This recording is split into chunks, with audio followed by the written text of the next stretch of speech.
Ladies and gentlemen, welcome to the show. We're doing a quick random Wednesday live stream here on the CP the Tool Addict Tool channel. It's Valentine's Day, and if you're not with your sweetheart, you're a smart person because Valentine's Day is a day for profit. You always go out before or after Valentine's Day. Never go out on Valentine's Day.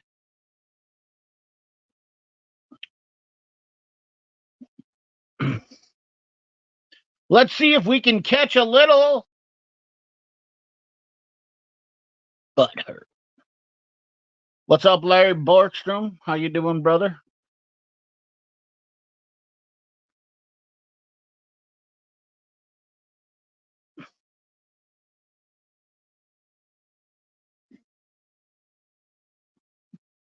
What's up, Turtle Poop?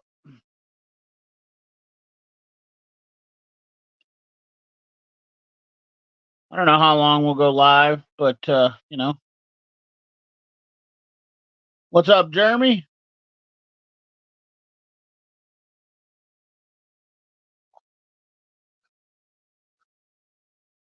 How's everybody shaking down this evening?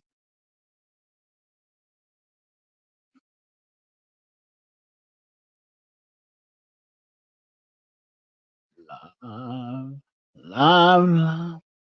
We're gonna get the show started. Happy Vag Day. I mean Valentine's Day. Yeah, I'm not a big Valentine's Day type of guy.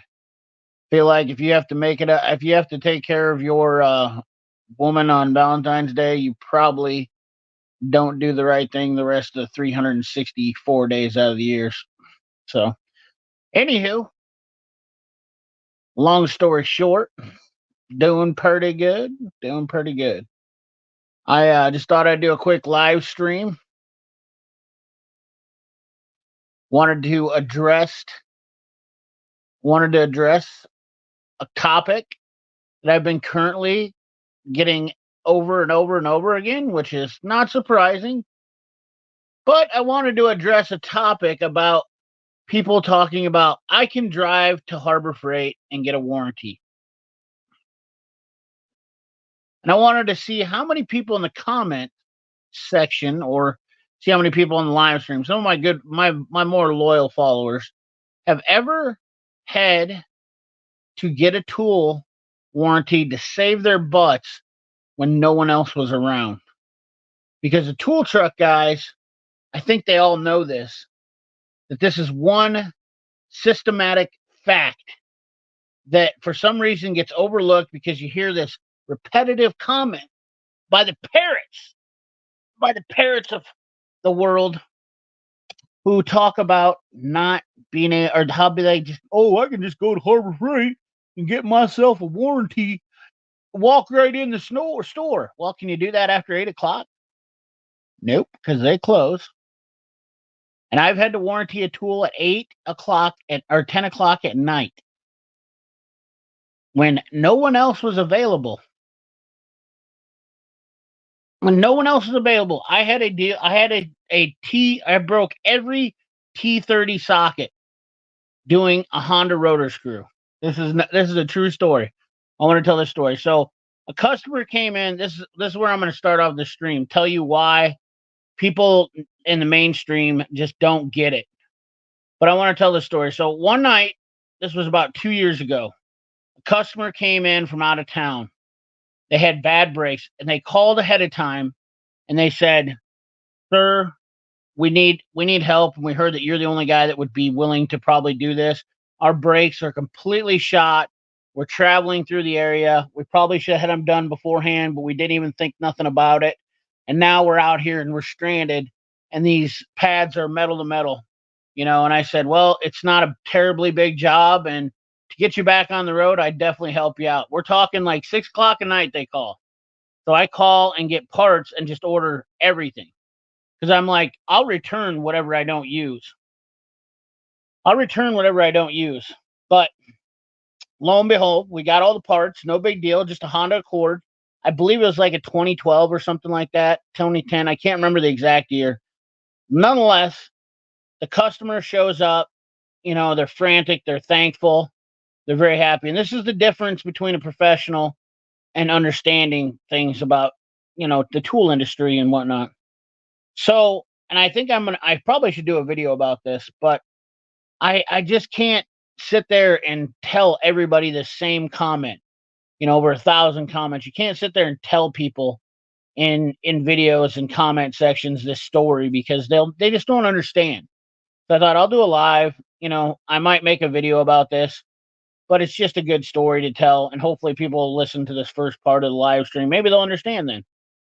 So, there's always the argument's going to continue about Icon tools and Snap-on forever and ever. That's kind of a moot point. But however, the issue with the warranty thing is all boiling down to this. So anyways, we're getting into the repair of this Honda car, and the driver's side rotor had gotten so hot and it heat seized the rotor screw into the rotor. Therefore, so we took a impact driver, immediately busted that bit. And now we're down to chrome sockets. So I wiped out every T30 in the entire, and to my deal. And I had nothing else to do. Now, it wasn't a Snap-on guy that saved me, but the Snap-on guy would have saved me. He was just farther away. He said, well, if you can't get one, call me, and I'll go and open the truck up and get you one, because, he needed to help me out. Long story short, I called the Mac guy, the Mac or Macco, I can't remember which one it was, Mac or Macco guy, and I said, and he was closer, and he said, and this is almost 10 o'clock at night now, keep in mind.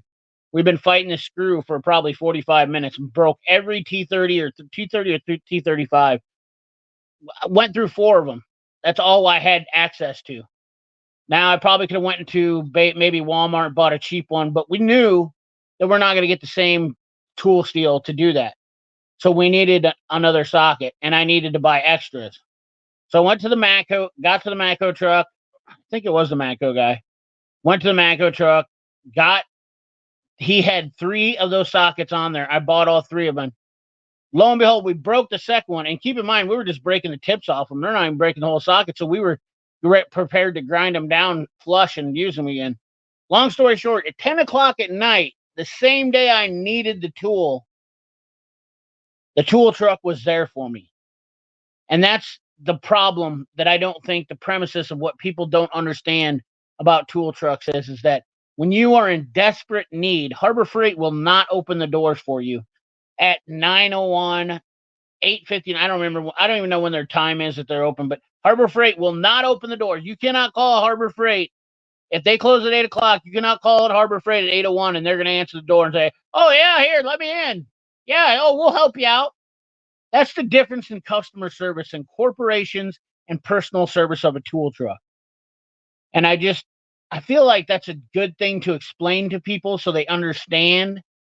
And that's why tool trucks are key in professional businesses. They're very, they're custom. They're a custom tool business.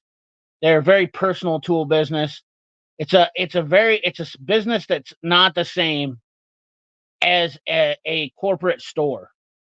And I hope somebody listens to this video, listens to this type portion of the live stream, and understands where I'm coming from. Now, once again, somebody's always going to come up with some kind of racketeer type comment that says something that's bananas.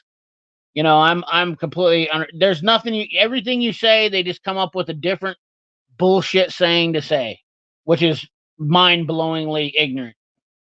And it's just kind of it is what it is, I guess. But nonetheless, Harbor Freight will never ever deliver the same type of service that a tool truck will in its entirety.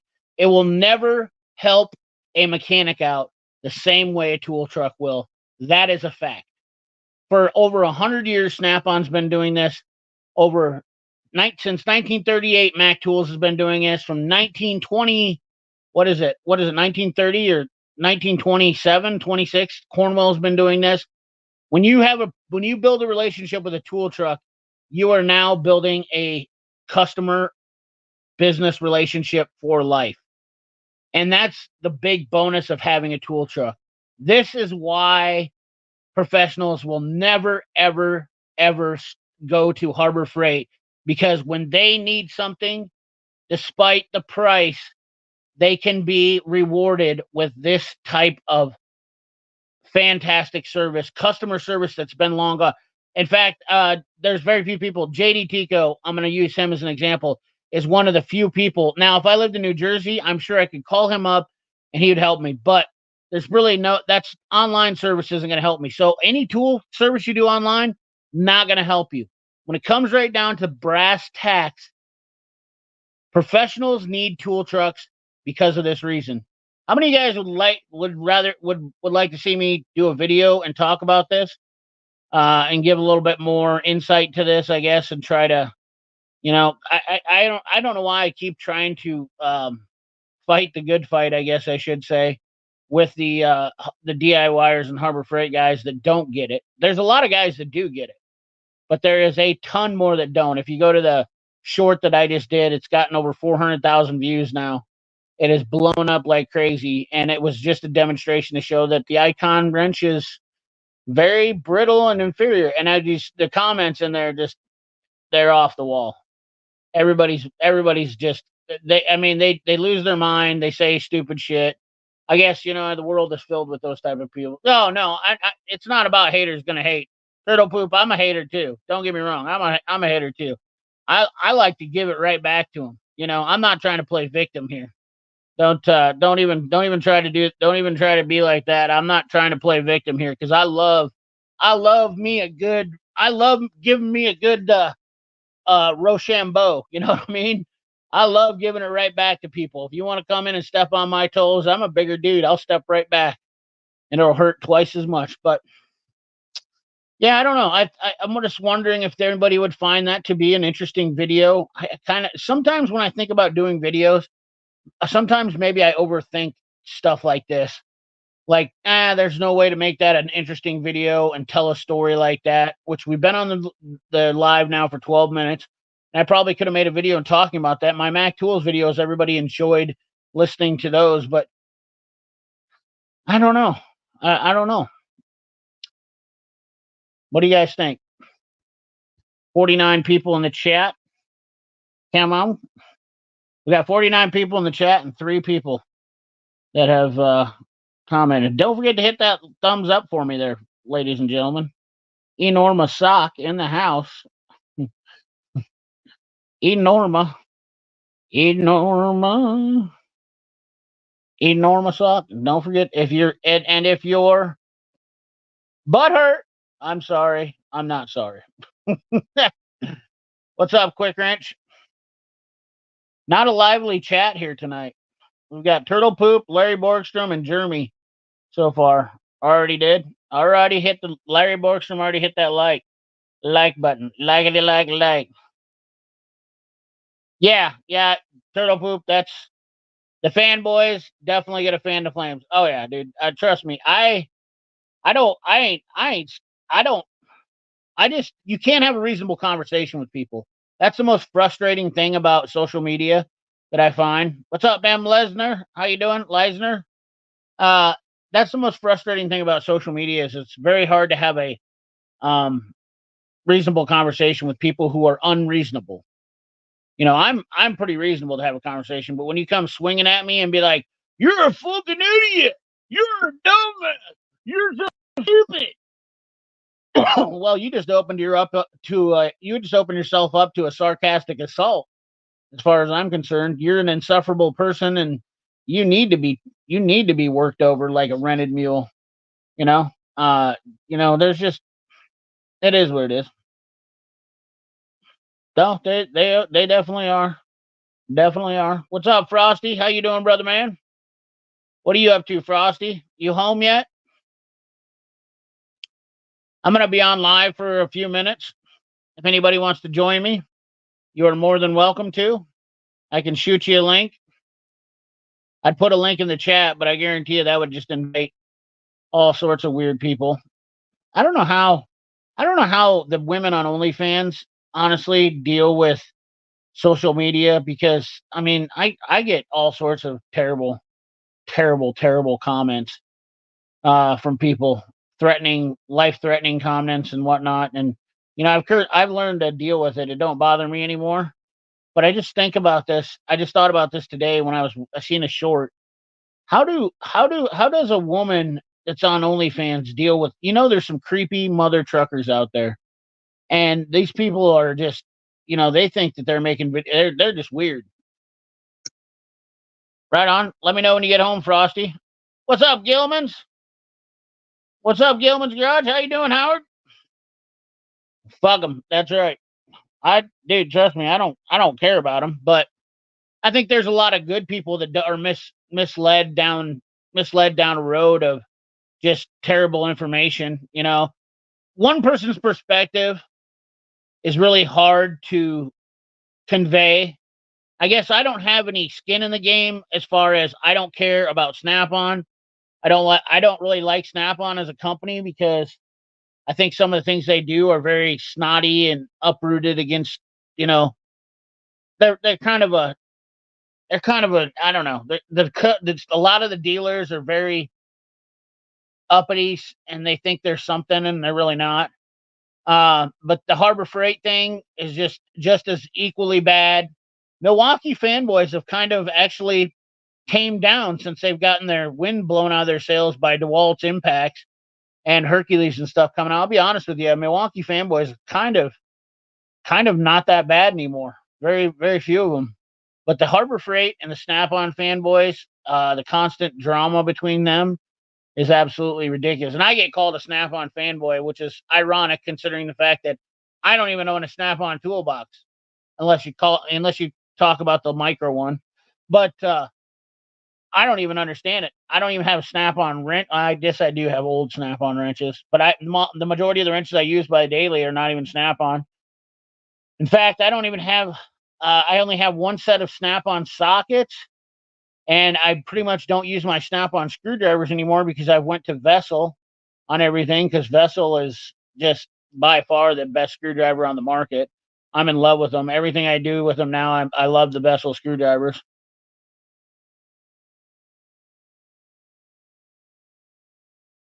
What's the Ryobi gate?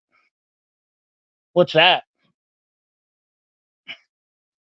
I think the biggest problem though is what's most frustrating to me is that I think we could all get along and actually do something positive for the entire tool industry if we all got on the same page.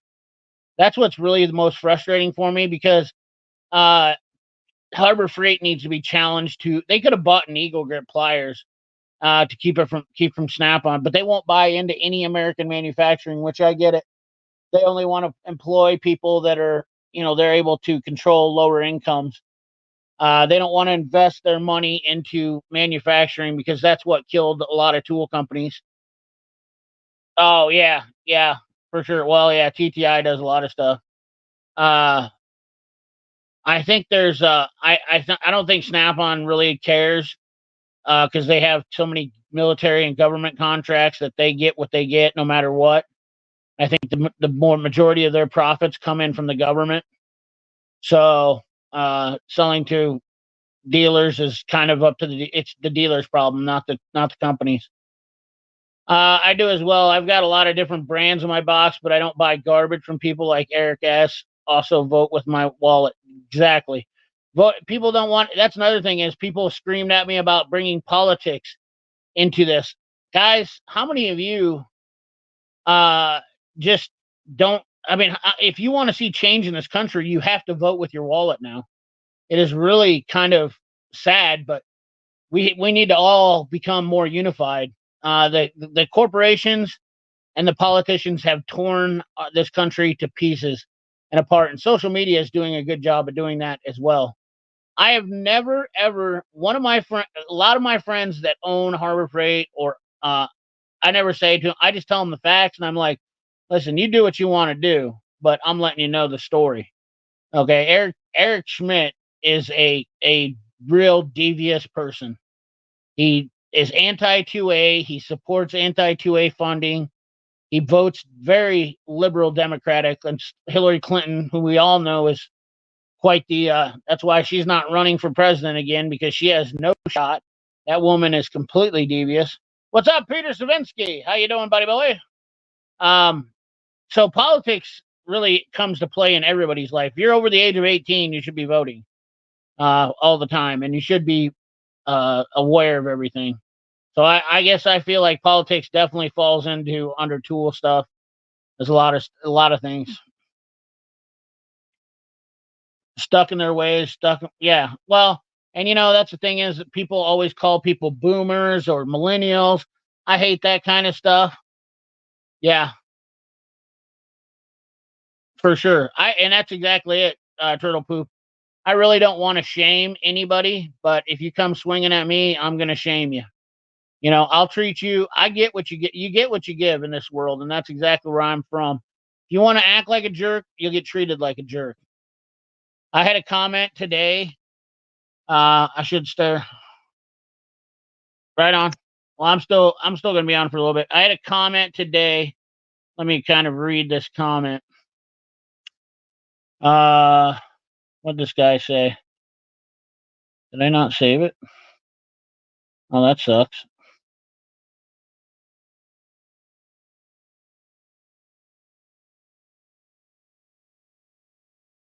Well, that sucks. Apparently, I didn't save the comment.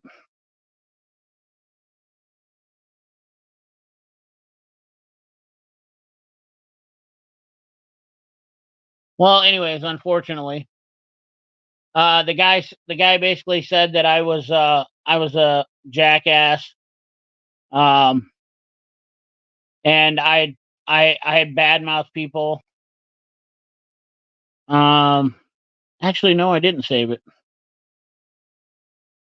Hold on one second here.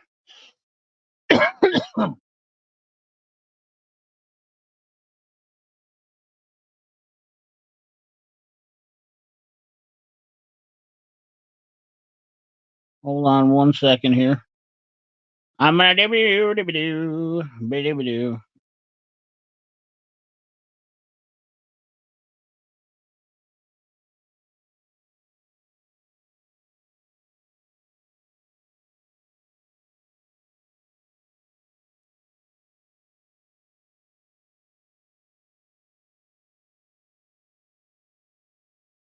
Okay, it said that's quite harsh. I've been running my own shop for years and buy all my helper kids that I hire Harbor Freight tools when they want or need better. They can go by themselves. Harbor Freight offers great value and not the best tools, but great value. That's great. I'm glad that he helps his or hires his helpers kids out. But what I don't understand is why do we have this broken concept that it's okay to say something bad to somebody and then you're just supposed to take it? Which I guess I don't know. I guess people say, "Oh, be the bigger man." I'm not the bigger man. Never have. Well, I am most of the time, I guess, but I guess I don't understand that logic.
Let's see here.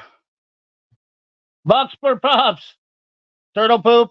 I ended up spending $40 last time on Henry's dog treats, and that little son of a biscuit went through those things in about a month. I'm not even kidding you.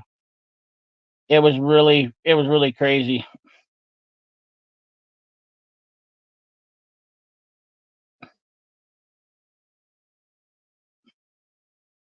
Anywho,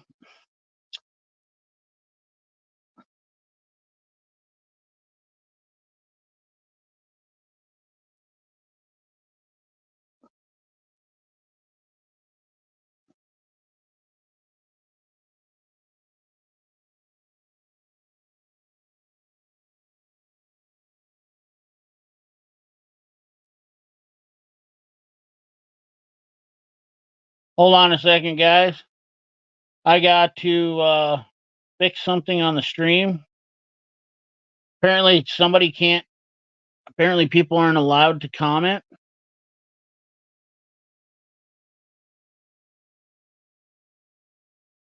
Hold on one second here. Oh boy.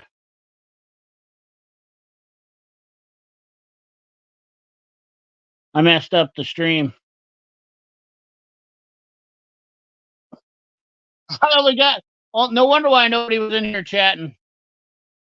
I think I fixed it now. So if you guys have been trying to chat or watch the stream and comment, try commenting now. I'm free. I'm free. Sorry about that. Holy cow. I apologize. I messed it up. That was my fault. I apologize. I apologize. I accidentally fat fingered a button.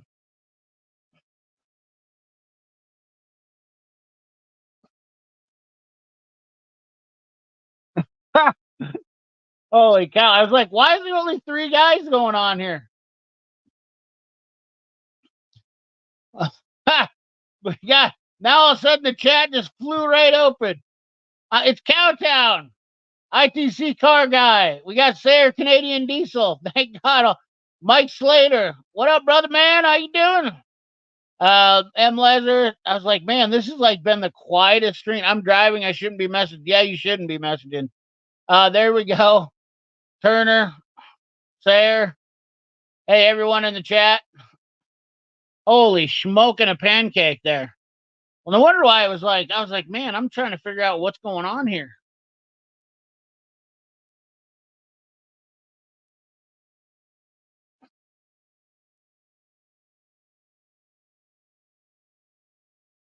Sorry about that, guys. Sorry about everybody watching the stream. Hopefully I didn't tee out so many people. Man, I was like, I can't get a response out of anybody. People don't understand the professional world from the weekend warrior. That simple as that. Mike Slater, but you know what? I want them to understand. I want to try to get them to understand.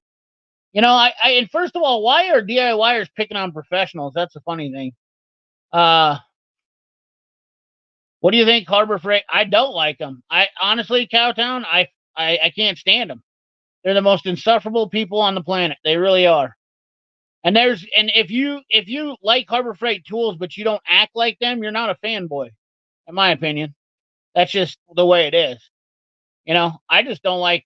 I don't like the owner, and I don't like the drama that company has caused. And here's the best thing about it is, Craftsman went out of business. Guys, historically speaking, the cheaper tool companies have all went out of business at some point or a time or another. So everybody talking about Harbor Freight warranty. Icon hasn't been on the market that long. Like, it has no clout for stability. None of that. Yeah, it was, Sarah. That was funny. Well, and some of them are good guys, Cowtown. I will say that. Some of them are ex-mechanics that are very smart. They just want to get out of the trade because they didn't like the process. And I get that.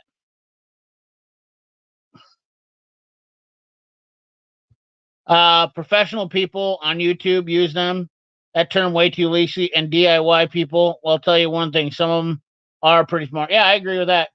Do bad investment firms like BlackRock own shares of Snap-on? I don't know that I actually don't know that. I don't even know what BlackRock is.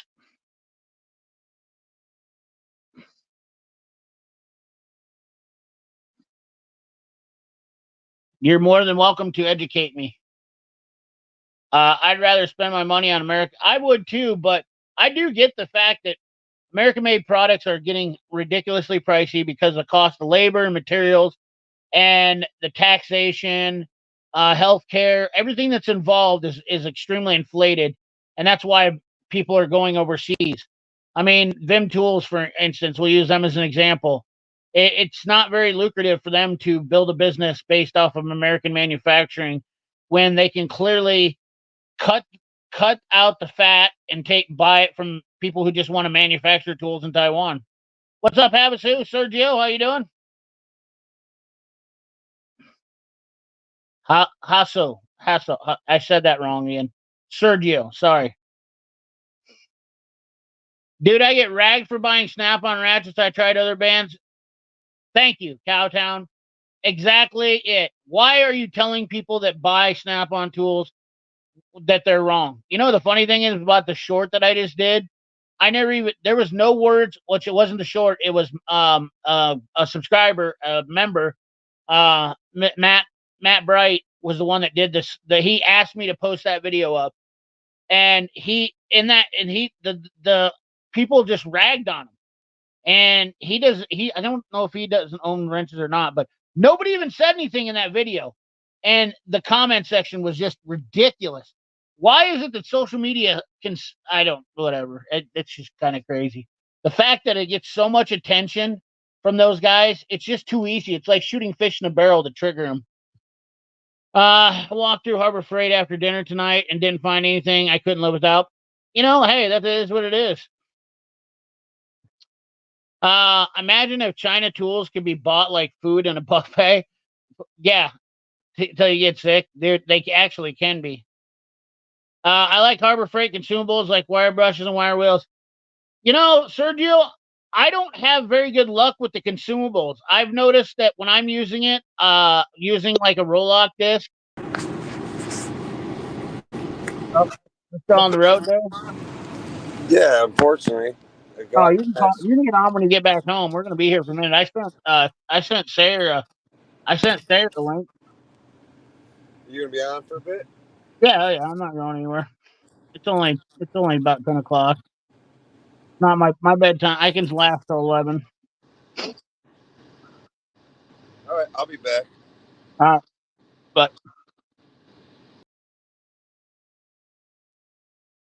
so, anyways, yeah. The where was I at? I lost train of thought.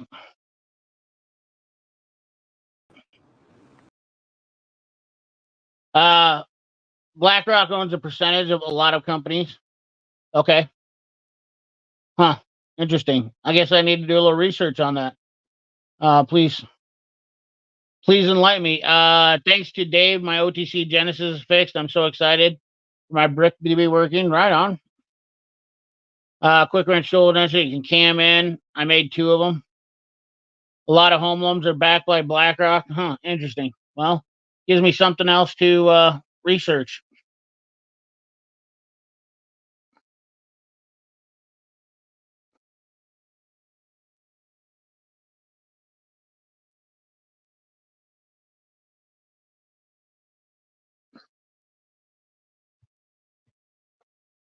I say, oh yeah, I was talking about consumables. I say wire wheels because I can buy multiple pack of them and sell them dirt cheap and not really care.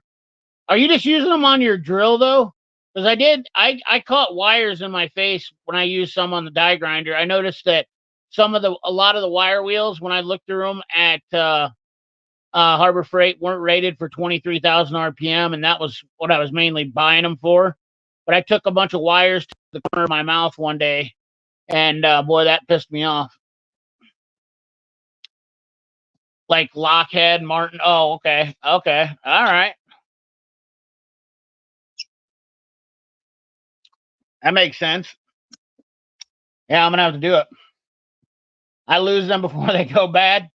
Well, that definitely makes sense. Well, hello. I'm Diagnostic Man. Are you an OTC Genesis now? Yeah, conversion, yeah. That's awesome. I didn't expect that. You got the Mac. You got the Mac Mentor. Actually, no. This is actually the Genesis. It's the Firestone model. It was made for. Really? It has the Firestone label on it, but I switched.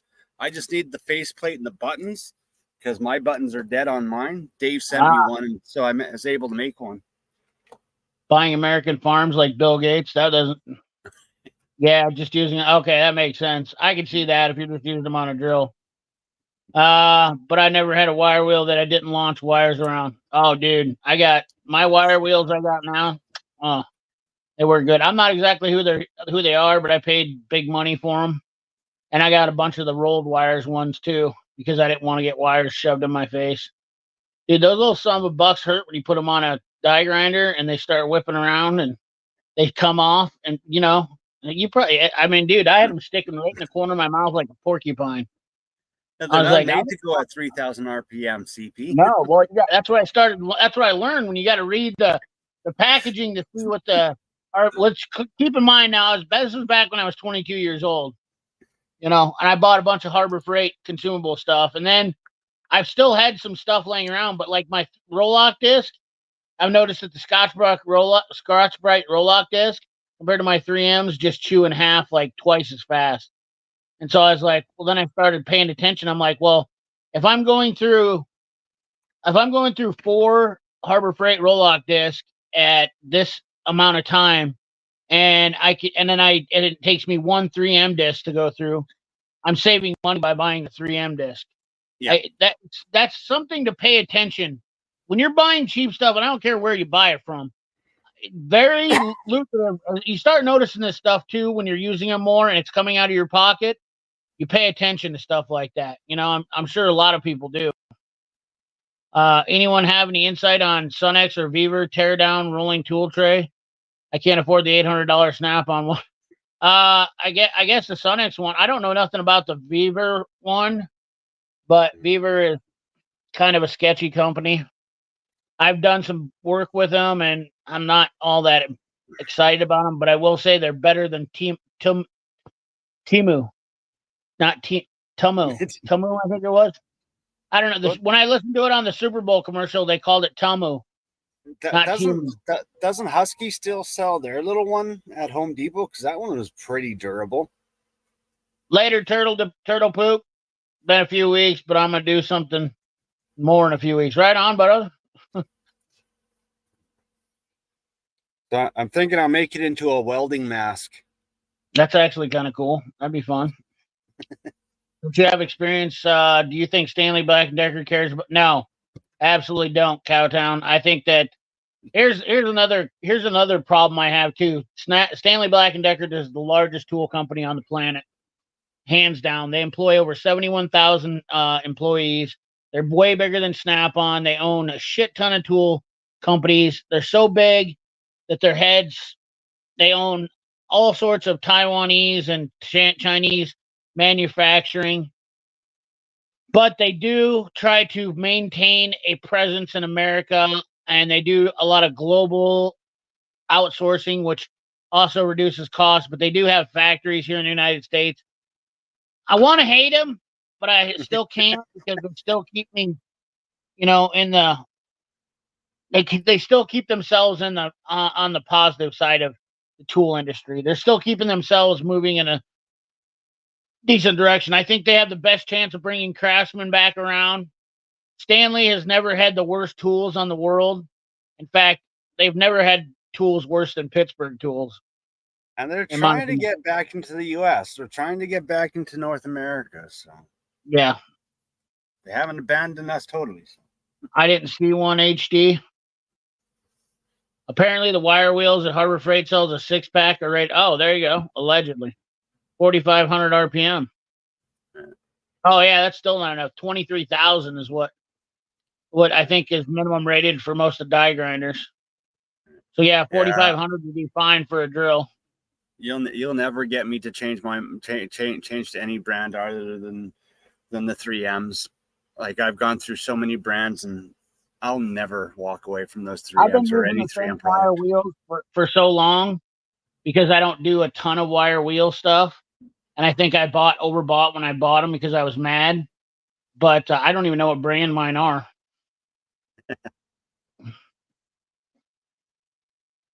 To be honest with you, yeah,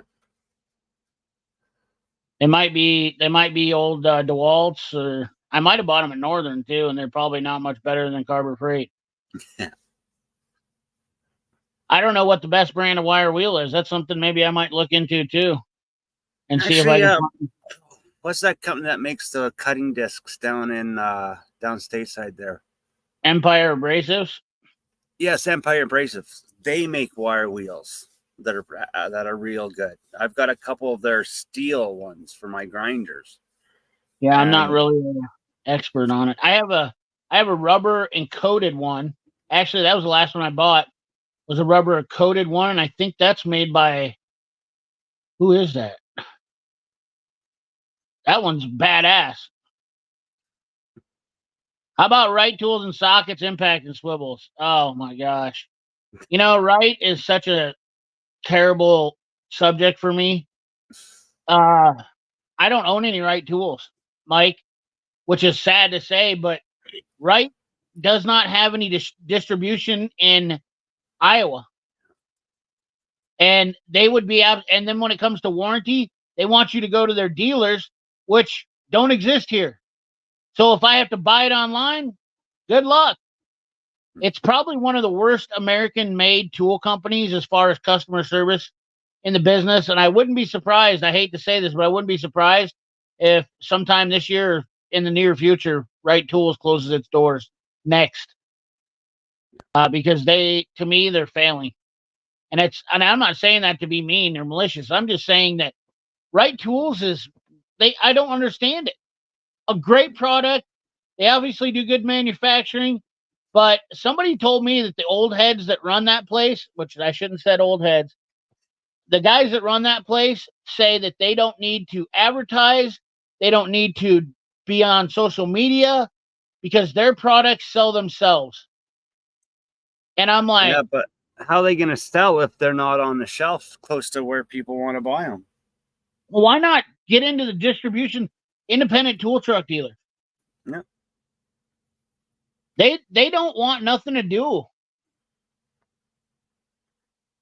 Weiler. I think that's what mine is, a Weiler wheel. Weiler rubber coated wire wheel. Freaking fantastic. You've never tried one of those? Oh my god. It just keeps the wires straight. I think it's a Weiler.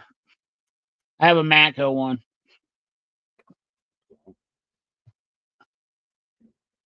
Yeah, I mean, Mike, do your own research and form your own opinion. But if you have a good Right dealer close to you, the guy that's supposed to sell Right tools here is Bob's Tools in Des Moines, Iowa. And I called down there and they said, we don't carry any Right tools because they don't sell. That was his exact words to me. And I said, well, so he goes, but we can order them for you. And I said, well, I can order them too. But I said, are you going to service them? And he goes, well, you'll have to send them back to Right. And I said, geez Louise. I said, I'm not going to buy a tool from a guy. He's not going to take care of me. And it's a mom and pop tool shop that pisses around with a lot of used shit. And it's a pretty janky place. He only basically deals with plumbers. I mean, that's seriously all of his business is basically drive around plumbers. And I just don't want to get caught up in that. Yeah. I've only seen Right Tools at one. Exactly. And they don't do it. They don't give any social media presence. I mean, it's like opportunity is there and they refuse to take it. So I think they are looking to close the doors or just don't care. And maybe they might have a contract with government too. That they don't, that's why they don't care. They produce what they want to and they don't want to get bigger. They don't want to grow anymore. Yeah. So do Harbor Freight Fruits really think they're the same as now? Yeah, actually at Cowtown, if you read all my comments, if you read all the comments in my comment section, you can go through there and they literally the majority of the comments in any video I do where the Harbor Freight haters come in believe that Snap-on is made in the same factory as Icon and that Snap-on is not made in the USA. The same comments over and over and over and over and over and over and over and over and over and over and over and over and over and over and over and over again. Just so much. And some of them do it just to be annoying, I realize, which is fine. You know, I don't, whatever. You know, I like to talk about it because it just draws in more of them. You know, I mean, it's just like shooting fish in a barrel. Honestly, the easiest way to trigger those guys is to just say you hate Icon. And the majority of the YouTube videos and channels out there talk about Icon because they suck off the viewership, and that's you. They'll tell you guys that and people subscribe to guys that have no clue what the fuck they're talking about. They have no idea what they're talking about. You can go watch these videos. Just type in Harbor Freight. These guys they don't do shit for a living. Some of them are office guys, videographers, for good photographers, all that shit. And they just buy Harbor Freight. It's super easy to make money with. You get on social media, buy some Icon tools, talk good about them, get a billion, what do you call those guys? Smooth brained people come in and say, "Oh man, those are great." I don't want that kind of viewership on my channel. And then you get the ones that are good people on YouTube, good technicians, good mechanics, and they're selling out because they just want free stuff. Oh, if I keep saying good stuff, they'll send me free stuff. Right. I don't kiss anybody's ass. Be honest about it. Be honest about the tool. Like who cares if the company ends up hating you because you were honest with their tool? Maybe they'll grow up and change their product to be better. Here's the problem is, Turner, from my perspective, I see this all the time. A company doesn't like what I'm doing. They say, "Hey, we need you to do this." Nope. And I've done it already 100 times. These companies are getting so good at manipulating people on social media. They're taking over. A lot of these guys are doing reviews for any of these tools are just basically sucking them off. Yeah. Capri tools. Every person that's on the Capri tool roster or getting tools from Capri blows them for tools. Not a single one of them has an honest opinion. That's 100% fact. Ulsa Tools, same thing. Social media fanboys that are literally dragging their teeth down their shafts, and that's a fact. Well, that's the thing is how does a company start making better products and good products if people aren't telling the truth, saying, "Hey, look, your product does this. I like this, but this really irks me. If you change this, it would make a better product." And like, or like companies don't grow, they don't get better. They just keep spitting out more garbage, thinking, "Hey," because no one's telling them the truth. Exactly. You know what? And that's what I try to explain to these companies. I say, you look at my comment sections, you look at the people that are giving comments. If they don't like what I'm doing, they're going to blow up, besides the Icon fanboys. But the guys that are in there are real guys. They're doing real work. These are true tool buyers that are going to keep you in business for years. And the other thing is there's no loyalty. And these companies know that too. Like Larry Borgstrom said earlier, I own a little bit of everything, and he does too. And owning a little bit of everything is great. Like, that's the best thing you can do, is owning a little bit of everything. Don't buy all Snap-on. Don't buy all Mac. You don't have to buy into everything. There is a lot of good different brands and a lot of good options out there. Saying that one brand is the best is pretty much like saying you're willing to eat grilled cheese for the rest of your life. We all know that's not going to happen. I never seen them except for like flea market. Ordered some online. There you go. They're great. They're great tools, Mike Slater. They're great tools. Great tools. But just it just sucks to get a hold of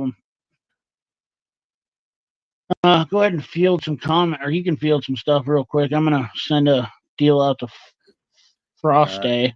I noticed random stuff. Wanted to know about a quarter inch ratchet. To be honest, if you don't mind going off Amazon, go with the Tone for the quarter inch ratchet because it's this nice small head. Aside from that, Jesus, it all depends on what level you're at in your career, what you're using it for. Like honestly, a quarter inch Snap-on sounds nice, but it's not worth the pennies. I'd say like a gear wrench or a Tone, like a Tone A.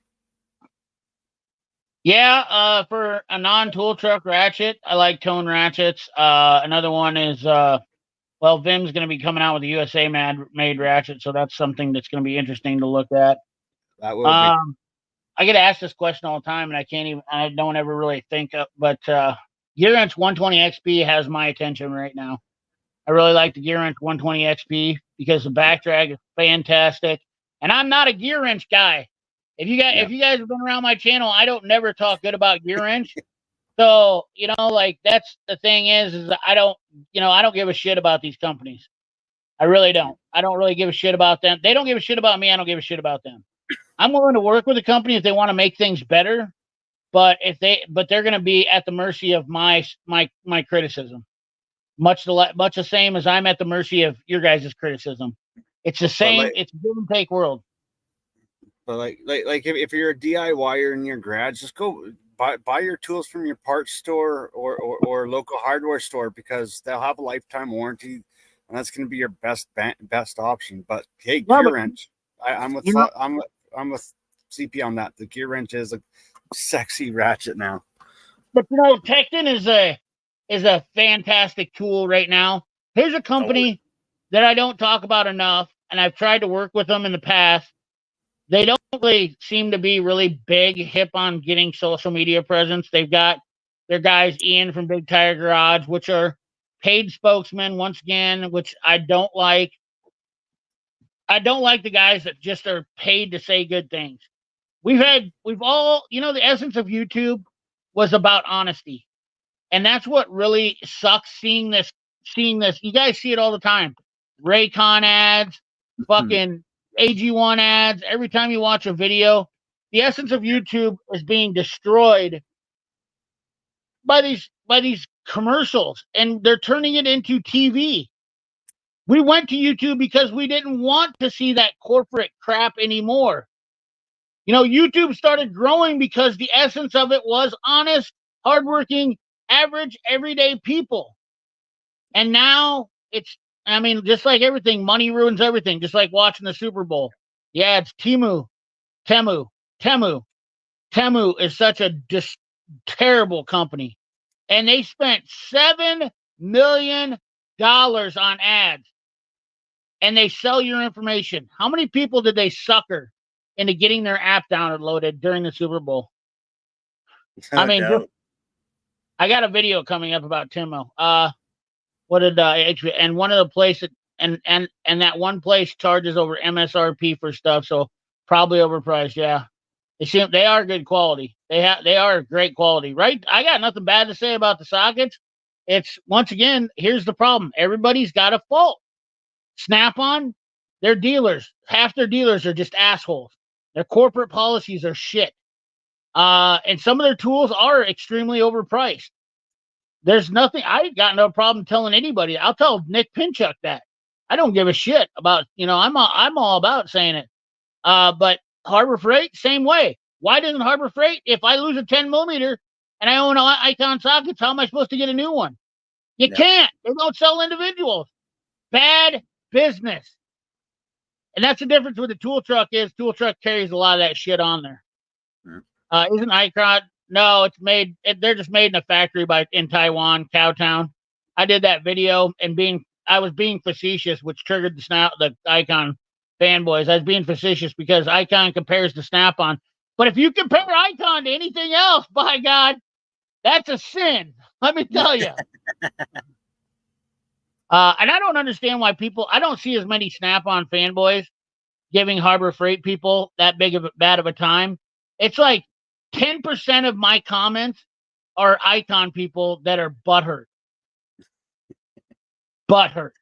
And that's from Icon people. That's from Harbor Freight people who don't get it. Yeah. Harbor Freight boys like their bucket. Oh yeah. Here's the funny thing. This is a comment I got the other day too. Man, I just need to figure out a way to come out with these videos. The Harbor Freight fanboys talk about Snap-on guys spending $22,000 to get a hat. You go and spend $30 to get a free bucket. Come on, or a free flashlight. That's not even worth 10 cents. Like, I mean, you think that wasn't derived from Snap-on? I don't think so. The gear wrench ratchets are different shape. Yeah, oh yeah. Honestly, besides you, the only other YouTube channel is Erico. Yeah, Erico is pretty legit. He don't give a shit neither. He's not bound by corporate sponsors. Yeah. I'm all about taking. I'll take tools from anybody. I'm not scared to take a tool because I don't need to spend my money. If I was like Project Farm where I was making, $20 grand per video, sure, I would never care about spending money, but I'm still a blue collar worker, and I have to work for a living, which I always will, because you can't make content and you can't know about tools unless you're using them. That's all there is to it. I mean, quite frankly, how are you ever going to morally, how would I ever feel right if I wasn't working on cars using tools? Yeah. You know what I mean? Like, that's my deal in here. Yeah. Now we covered that. I think Harbor Freight could make a real professional tool. They're not going to start truck routes. There's no way they would. Mike Slater, I will tell you, that is the biggest losing plan. If a lot of these tool truck companies weren't already established as tool truck routes, that's why you've never seen a new one in 45 years since Matco last did it.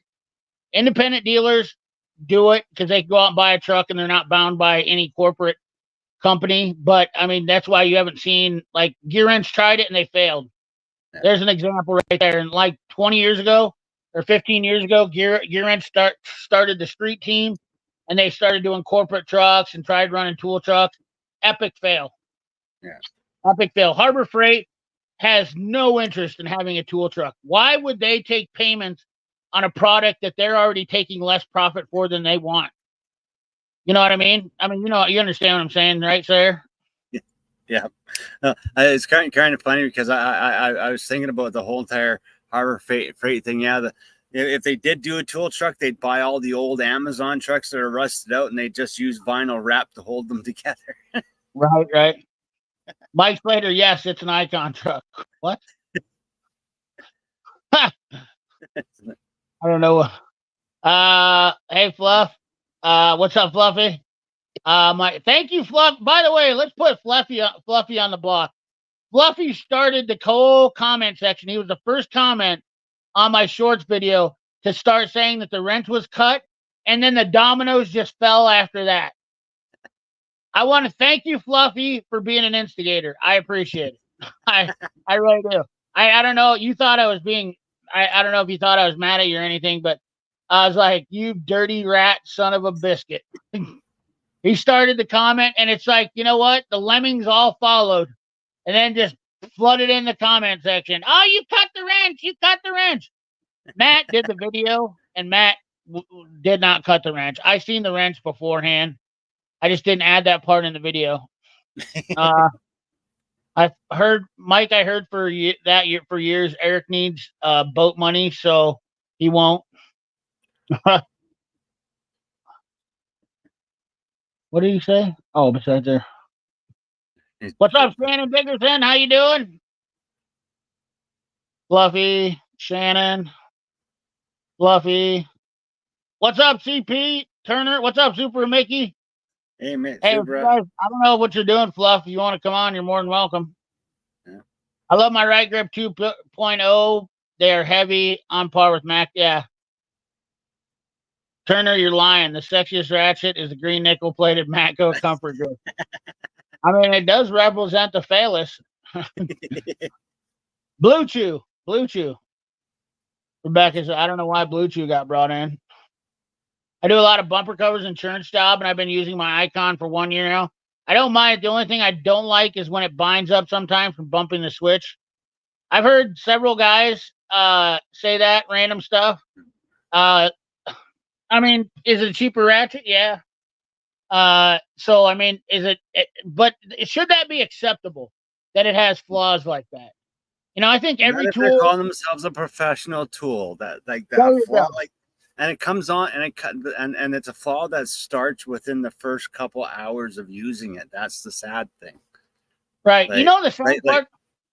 Like my Snap-on, if I leave it out in the rain on a job, if I don't go and spray some oil on at the end of the day, yeah, it's gonna be stiff. But and same with the Matco, man. If I left that out in the rain, but just sitting in my hand in my toolbox, it doesn't bind up. Like, no, you gotta abuse it to make it bind up. If you're not abusing it and it binds up, it's not a professional tool. Something else that really tweaks my tea bag is packaging. There's another subject that I want to cover. people are unaware of this, but packaging, cardboard packaging, and the expensive packaging that Icon did for that, they could have put the money into the ratchet and had less packaging. They could have done it like the Quinn. In fact, my honest opinion is the Quinn is the best ratchet that Icon or that Harbor Freight carries right now. Even though they don't have a flex head or whatnot in that Quinn and the new 90 tooth. But honestly, that's my honest opinion. That's the best ratchet to get. But if Harbor Freight would have spent less money on stupid packaging and spent more money on the actual ratchet, because believe it or not, packaging is a huge exorbitant cost. Snap-on goes over the top. Cardboard boxes are the number one most expensive thing to add to any product because cardboard is the most expensive. Okay? It's harder. You have to make it to size on each product, and there's not a they try to make products to match packaging. It's just, trust me, guys, like that's something that people don't think about. When you get a fancy package in a tool, they add that little stupid cloth. They could have made that ratchet better and put less money into the packaging and would have been better off for them, honestly. Yeah. Well, that's the thing is to me, professional tool brands are the ones that are behind the counter, hanging on a rack with no wrapper or no nothing on it. You can they'll hand it to you at the counter. You can use it, touch it, play with it, feel it. But they don't waste their money on a big friggin' label that stands out to catch your attention. It's a brand that you're intentionally going to find. Yep. CP, what's your take on Astro? Astro Tools is another company that's being really dumb lately, in my opinion. They are not turning out products. They're back ordered a lot of shit. There's been some logistic issues I've heard, but for the most part, I don't understand what their deal is. They're a company that they suck right now. That's all there is to it. For who they are and the name that they've had. Astro is one of the original manufacturing, original warehouse tool companies. Warehouse meaning that they buy tools from manufacturer in Taiwan, have them shipped to the States. What's that? Gray Canada. Yeah. That's for someone that said he wanted to see someone on the stream. There you go. Gray Canada. There you go. Gray Canada. Gray Canada. So yeah. I like Astro stuff, but honestly, it's kind of what people will be like, oh, here's the other thing is, everybody says Snoopy's a hater of everything. Yeah, I am. I got a problem with every tool company. I got a problem with every single tool company out there. And you know what? I think that's because I seek perfection. That's my problem. I don't settle for, that's why I buy multiple tools from multiple different companies, because I want the best I can get at stuff. And, I want the best value also. So I bought Eagle Grip pliers when they went on sale for $25. I got the best pliers for 50% off. Buying smart is also the name of the game also. It's not always about buying, the best tools. Sometimes you got to be able to sit out the fire. That new shiny thing in the room doesn't always mean that it's time to buy.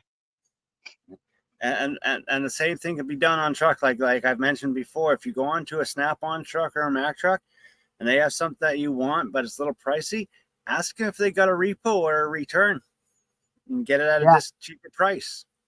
Exactly. Here's another good question or another good comment. So the X20, good door, German. Here's another. So the 120, the older 120 XPs, Cowtown, I agree with you. The new locking head 120 XPs that just came out last year are all I'm referring to, not the older one, not the older versions. Hopefully that. So I definitely agree with you on that. Yes, the Snap-on dealer walks around with their damn nose in the air like, buddy, we breathe the same air. We put our pants on the same one-legged. I agree with you, Fluffy. I agree with you. A snotty Snap-on dealer. Well, the thing is, you'll get a Snap-on dealer that turns his nose up at you if you own a Mac toolbox, a Matco toolbox, and that's not good for business. Yeah, they haven't learned that throughout their years. Like selling a guy. I used to sell guys tools that had brand new Snap-on boxes like crazy. You know why? Because they were paying $50 a week to the Snap-on guy for the toolbox. They needed tools to put in it, and I took their other $50 a week happily. Guess who was making more money? Oh, you're not home yet? You can call me when you get home, or you can get on when you get home, Frosty. I'll be on for a bit. I'll see you in about 15 minutes. Okay, thanks, buddy. All right. Fluffy, what up? Hey, that bucket is made in the USA. It is made in the USA. There's no joke about that. CP, let's see those losers buy Eric's boat. Yeah, Eric's boat is worth how much money? Yeah, I mean, the guy's out there collecting art and gallivanting around on a yacht. You think he gives a shit about you buying his tools? Absolutely not. No. I thought those buckets were made in Massachusetts. Sergio? You sure about that? Mine said on the bottom of it, like, something in Massachusetts. Maybe they're, you know what? I'll bet you they make, I'll bet they make buckets in different parts of the country. I'll bet you $100 they make buckets in different parts of the company or country for different logistics. Because mine say made in Massachusetts on them. Dead serious. I just thought about that because there's tons of different bucket manufacturers in the U.S., believe it or not. What's up, CP? What up, Louie? Hey, Fluff. CP, the little Raptor half-inch is so damn nice. Size, power, flocking, amazing. That's awesome. I forgot Gear Wrench tried to do it. Yep. CP, do you think there's a place for... I do think there's a place for Harbor Freight tools. I mean, obviously DIY mechanics are guys that want to have just cheap tools for the weekend. They're going to change some oil, you know, rotate their tires, maybe do a brake job, you know, stuff like that for sure. I just don't... I think you can do better with buying from different companies than Harbor Freight. I think Harbor Freight doesn't bring to the table the best bang for your buck. I bought a 3/8 Snap-on 18 flex handle. Oh, hell yeah. Let's go, Fluffy. What was your fault? I see in the aftermath. Yeah, he did. Fluffy started the domino effect. He started the Streisand movement on my comment section. CP White, woo! Hello, Fluffy. I know what comment sections love. You're welcome. Nah, I didn't think you were mad. I was just laughing, buddy. Hell yeah. Hello, Peter, for sure. He definitely started a forest fire. Love to see some Gray Canada and Proto tools on your channel. I got Proto tools. All my Mac stuff is the same as Proto, pretty much. Damn, I'm getting pulled over. Oh, don't be doing that.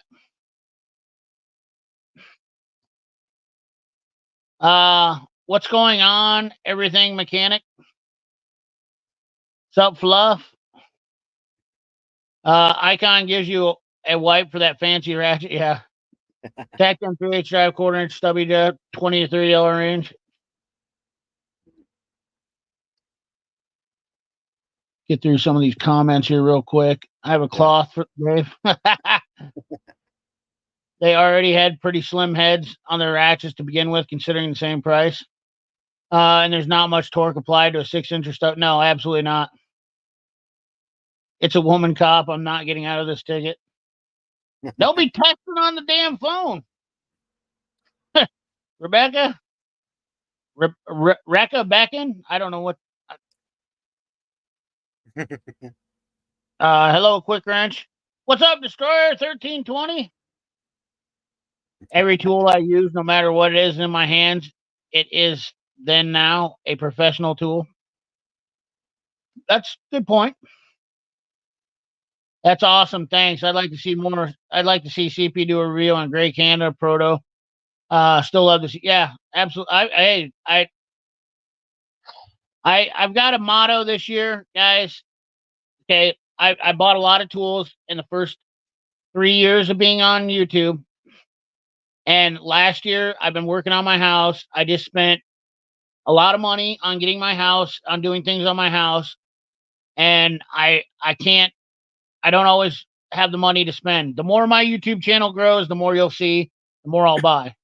But the other thing is, I really overwhelmed with buying tools just to show on YouTube, and that I don't like that. I give away a lot of stuff to people because I just don't want. I get tired of seeing it in my box, and I don't need it. It's really a tough market to be in. To be honest with you, you want to show things on your channel, but at the same time, that means you got to use a different tool, and you don't get as much time out of another tool you should be using. I found out there's a lot of things about doing YouTube tool reviews and talking about stuff that just it's a lot tougher than you think. Yeah. Not that I'm asking for sympathy. Well, that's the thing is if you're buying the tools out of your pocket and you're trying to do 2 reviews out of your pocket, you'll never retire. Right. Hey. Like $150 for those wrenches. Exactly the way to buy them. Buy smart. Let's not mention how long it takes to even receive their boxes. Add-ons, it's ridiculous. From Harbor Freight or from Snap-on? Because both of them I heard are very terrible, which, once again, we're all logistically challenged right now. I agree. Argy makes them, or maybe they only make them for the West Coast. I think that's the deal, Sergio, because I'll have to send you a picture of the bottom of my bucket. I thought that's kind of interesting. Since you said that, I'll take a picture of the bottom of my bucket. It's a different company in Massachusetts. They do make buckets in different parts of the country and supply them to regions. There you go. Hipsters and hipsies. Bringing in the knowledge. I prefer Lowe's buckets, like the blue color. What's a good wrench set for under $200? Oof to me. I can tell you, it depends on what you're doing. I'll tell you what, the Duratec set for $25 ain't a bad set to get. Honestly, for cheap, better than Pittsburgh, and it's super cheap on Amazon. You can buy a metric and standard set, and they look very similar to the precision Torx. Not super strong. They spread a little bit, but for the money, pretty tough to beat. But I don't know. What do you think about this, Sarah?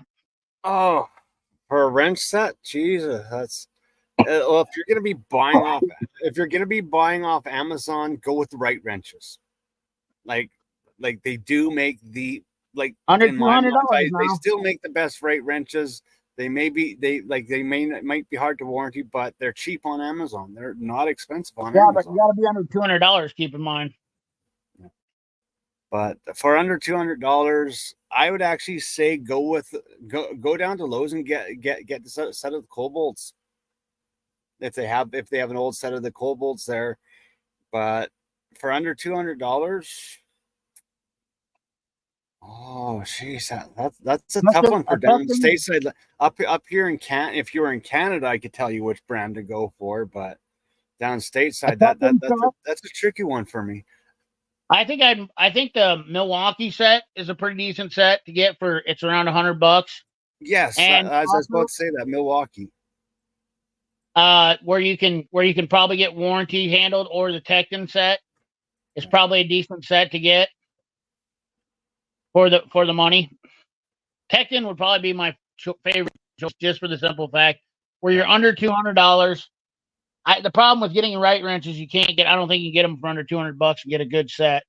Yeah. And Tecton's got a whole new set of wrenches now, which I think they've actually changed their whole wrench design based on the fact that they were having issues with spreading, and then 6 points were hard to get through the manufacturer. So, I mean, you can get a full set of Tectons, a combination wrench set, for $125 all the way up to 24 millimeter. And the nice thing is their warranty is easy. You take a picture of it, email it to them, and they mail you a new one. Like that's a good thing about Tecton too. I have a gray bucket from Home Depot. It's a big old Texas on it. We're talking 5-gallon buckets, right? Yep, hell yeah. See if we have some older videos, gray tools, dynamic lines. Yep, I do have some older tools, so dynamic tools with some gray. My Mac guy sells a lot of boxes. He's got a bunch in his garage. Yeah, those guys gotta stock them. My 90 tooth ratchet binds, if you palm it, if they work fast. The Die Hard and the Carlisle don't. They ponied up for better detents. Gotta take it for engine braking, for not being on my engine braking, not for being on my phone. Wow. I like my Die Hard ratchet. There you go. Right now, Snap-on is about a year from their custom boxes, but to me, worth it. Yeah, I mean, if that's what you want, and that's the thing is do your research. Every tool, no matter what, I say this more times than not. No matter what I'm talking about in a video, but you try to cover every subject in a video, it's impossible. No matter what, you need to be confident and comfortable with every tool you buy, no matter what you buy. That means budget-wise, you need to be happy with what you're spending and do your research. You know what I mean? Like, just don't take my word for it. Look around. You can see through the BS if you look hard enough.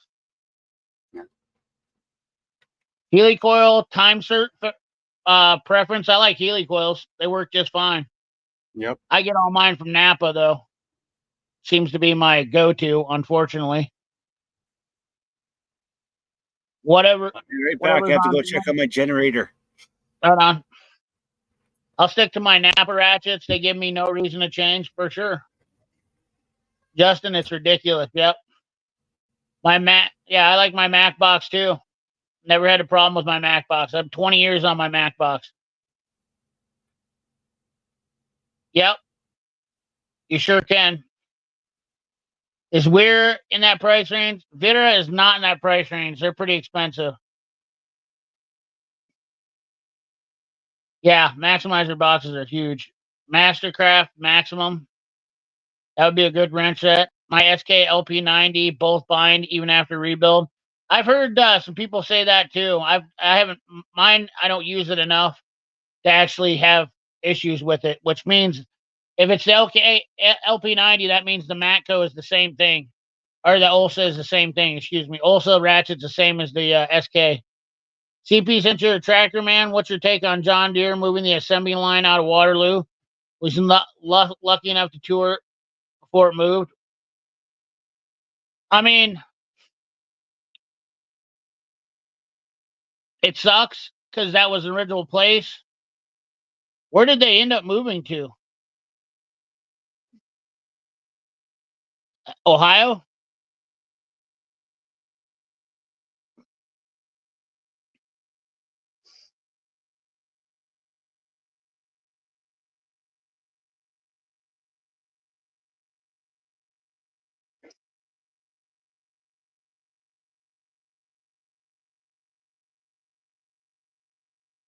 Oh, to Mexico. Wow. That's some BS.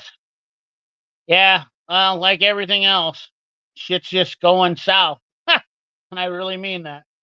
Guys, I can't tell you enough. I mean, I don't know what to say. I can keep fighting, and I can keep fighting for USA stuff, but, the name of the game right now is we're losing. We have been losing. It's not, I mean, when you can outsource your labor, these companies are all about making money, and we're not winning. Yeah, the Carlisle wrenches are the identical to the Icons.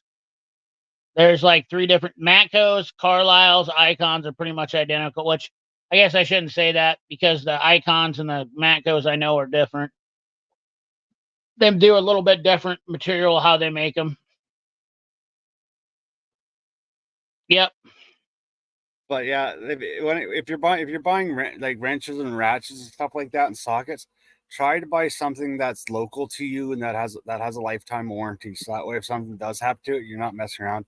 Or like CP said, the Tecton, because their warranty solid, their price is good, their tools are good. So getting harder and harder to trust a company is going to be there for you. Yeah. This John Deere thing is no different. What's up, Frosty? You're home now. Mexico. What's up, Brian? What's up, 50? How you doing, buddy? Hey, what's happening? You make it home, buddy?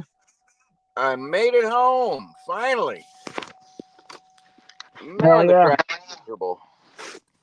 I've always had really good luck with Mac guys. Usually usually most of them have been in the business a while too. Oh, my Mac guy is green. Green. Oh, he's new? Yeah, and our Snap-on guy at the new place is pretty green too. But he's already pretty smug. Do you think Snap-on will ever stop making in America? Yes, I think that Snap-on will slowly start outsourcing if they need to. Because I mean, you look at these Eagle Grip pliers. I don't know why people would pay $80 for them. I mean, I know a few people have bought them, but $80 for a pair of 6-inch needle nose. I mean, that's just. I mean, it's so far out of the realm. They price themselves right out of the market at that price, in my opinion. Yeah. I mean, the Stuff Irwin, like that. the Irwin vice grips, the overseas Irwin vice grips aren't that bad. You know, and they come in way cheaper. Right. It's just one of those things. Hold on a second. I got to go to the restroom.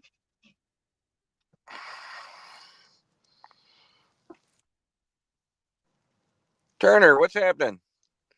Oh, not much, you know. What do they got you? How was your day, all in all? Whoa, my day was a doozy. It's tough, man.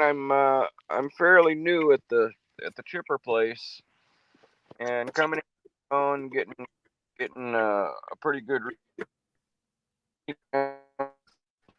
move the service writer up sales. So I'm doing a whole lot of billing and quoting and opening and closing work orders and stuff like that. Having to bill hours, and now they brought me a helper, so I'm trying to train him.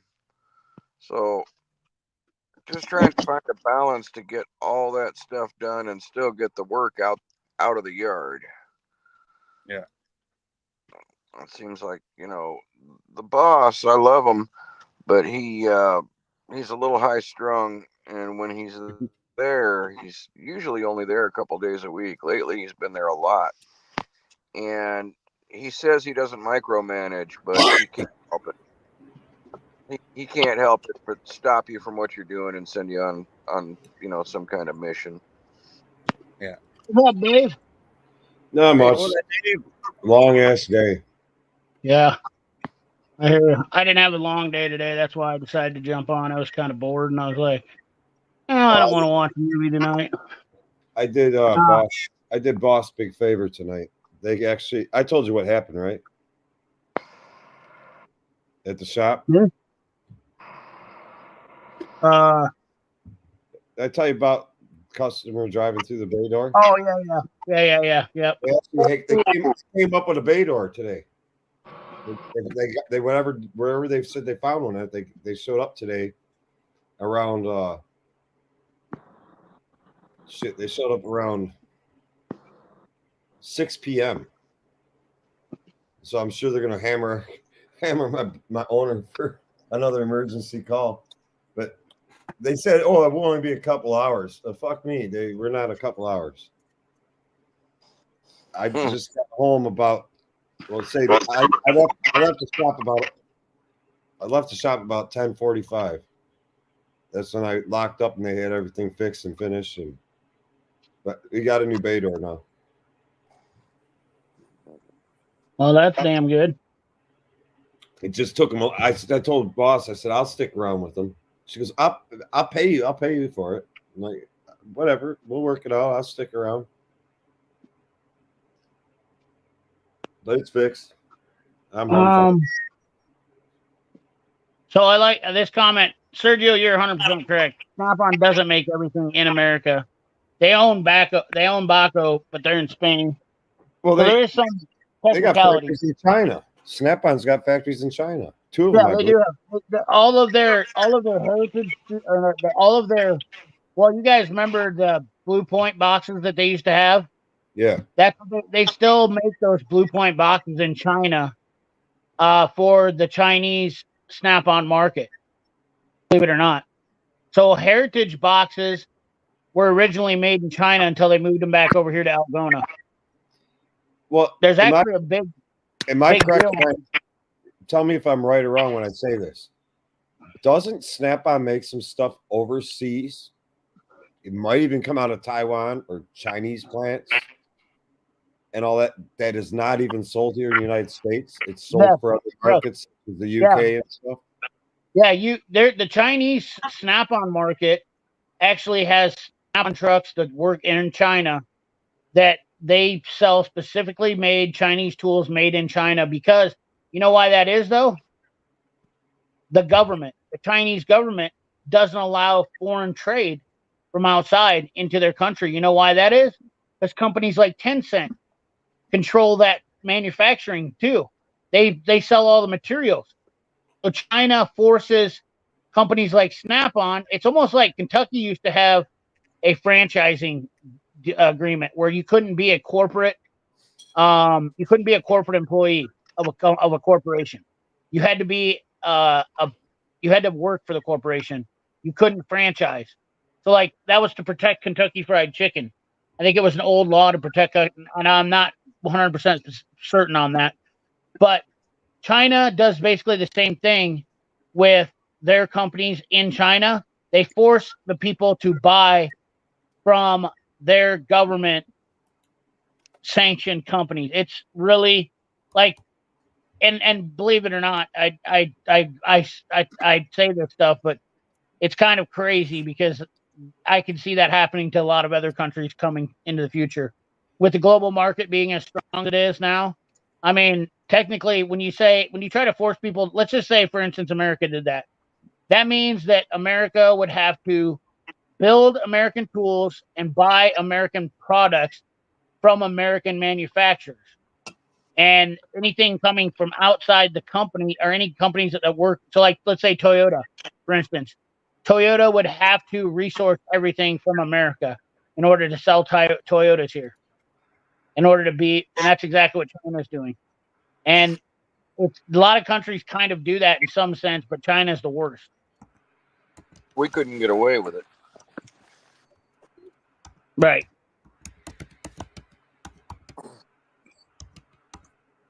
Yeah, that just blew up the comment section here. I finally got new Snap-on dealer. She's not a bottom feeder, thank God. Yeah. Well, Snap-on doesn't. Yeah. I heard you Yes, bring up 40-ish would be good. 40, $50 would be a fair price. Honestly, I think they might be. I honestly think they might be testing the waters with that $80 price to see how many they could sell. And I wouldn't be surprised. Snap-on has done this before. If you've been around this business long enough, you should know that buying from Snap-on will come out with a ridiculous price, and then they will start dropping it in order to get sales moving with the tools. I've seen that happen so many times with Snap-on. Harbor Freight does opposite. They come out low and they keep raising. Exactly different marketing strategies. What do we got here? With tools, cheap, strong, completeness, a set of ease, warranty. Yeah, you got to really do your research and find what works best for you. It's not up to me. You know, I like showing people stuff, but at the end of the day, guys, I don't expect you to buy everything I say or do. I just try to give the best advice. I really don't. I mean, I care about what I do. I care about what I say because I know people do. And I don't like the term influencer because I'm just a content creator. I make videos as a YouTuber for fun. I'm a dealership. Appreciate. I've been buying gear wrench, gray pneumatic, Carlisle Icon stuff from our Mac guy. There you go. Trade in stuff.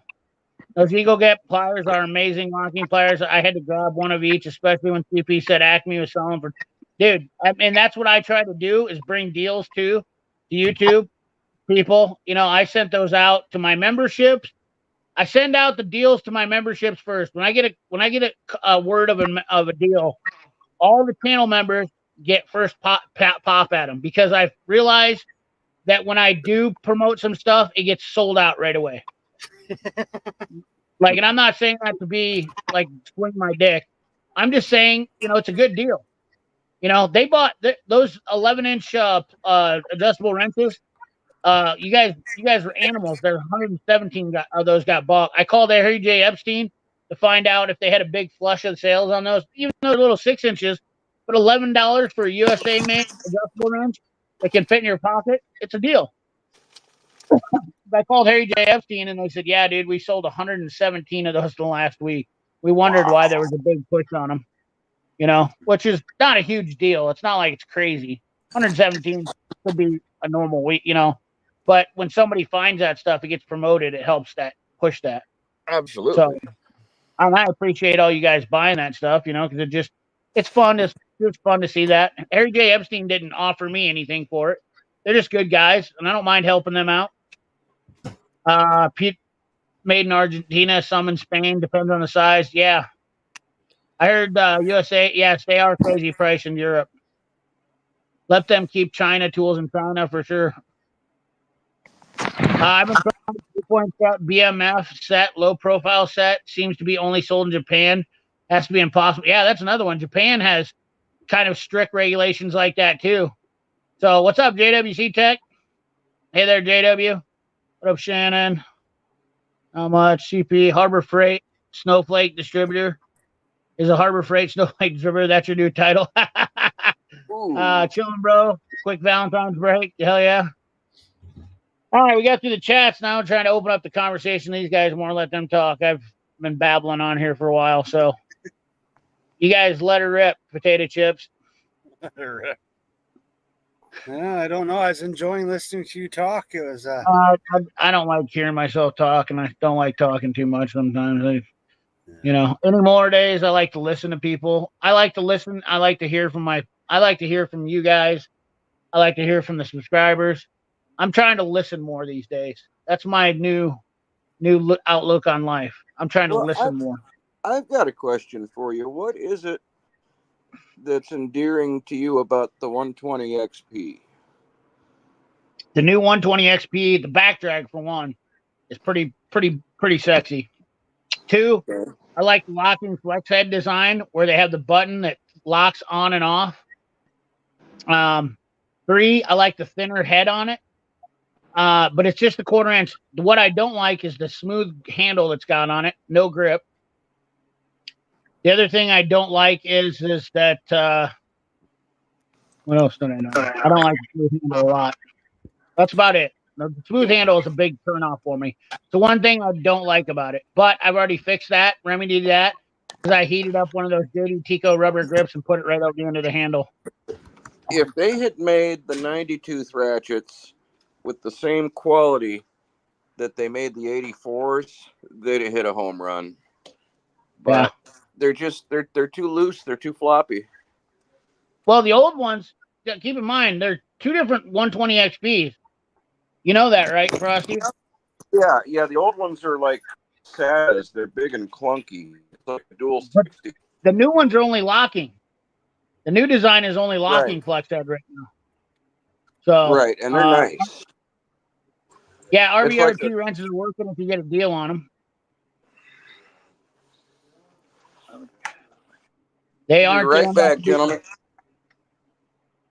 What's that? Did he say he was going to pull his wiener out? Yes, I'll be right back. Oh, okay. Get the absolutely. The USA ones you can't beat, $150. I meant at full price, RBRTs are not worth it. Yeah, they're not an everyday run. There's other options too. You can basically buy a Craftsman. Yeah, you can buy a Craftsman set. They're going to be a little shorter. They're not quite as long. Also, Tools makes a very similar design tool. Yeah, Mr. Worker. There you go. Are they worth it? The best way I can explain it, Turner and I and CP and Frosty have been working on mechanical items, cars, trucks, vehicles, other items for the last 20 plus years before they came out, and we still got the job done. So 6-point wrenches. Could they come in clutch? yeah, they can come in clutch and save you from other methods. But bottom line is, look at all the years that we went without ever having to need such a thing.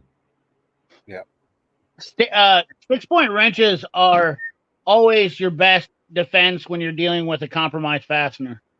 Well, yeah, exactly. But I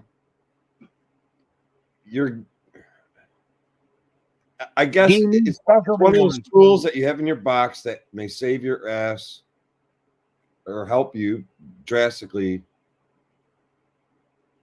a small percentage of the time. Right. It's nice to have. It's nice to have if you run into such situation versus maybe our old methods of attacking a compromised fastener. Now, when's the last time you guys? There was a time back in the late 90s, if you worked on German cars specifically, where a 6-point wrench really did come in handy. They had soft drain plugs. A lot of them had these kind of soft steel banjo fittings on them for their hard lines, like transmission cooler lines and oil cooler lines and things like that. And there was a time when, you had to invest in a couple of 6-point wrenches. I had a couple of double-ended snap-ons that I used every day. But for the most part, it's a novelty. They're a little too late. Right. And like CP said, they don't fit nice. If you got rust on your fastener, I mean, you almost have to beat them on. So they're not fast. Loose and floppy. Why you guys talk about ex-wives on Valentine's Day? Dancing alone with Reynolds. I like them loose and floppy. Oh boy. We got the big Arby's in here now.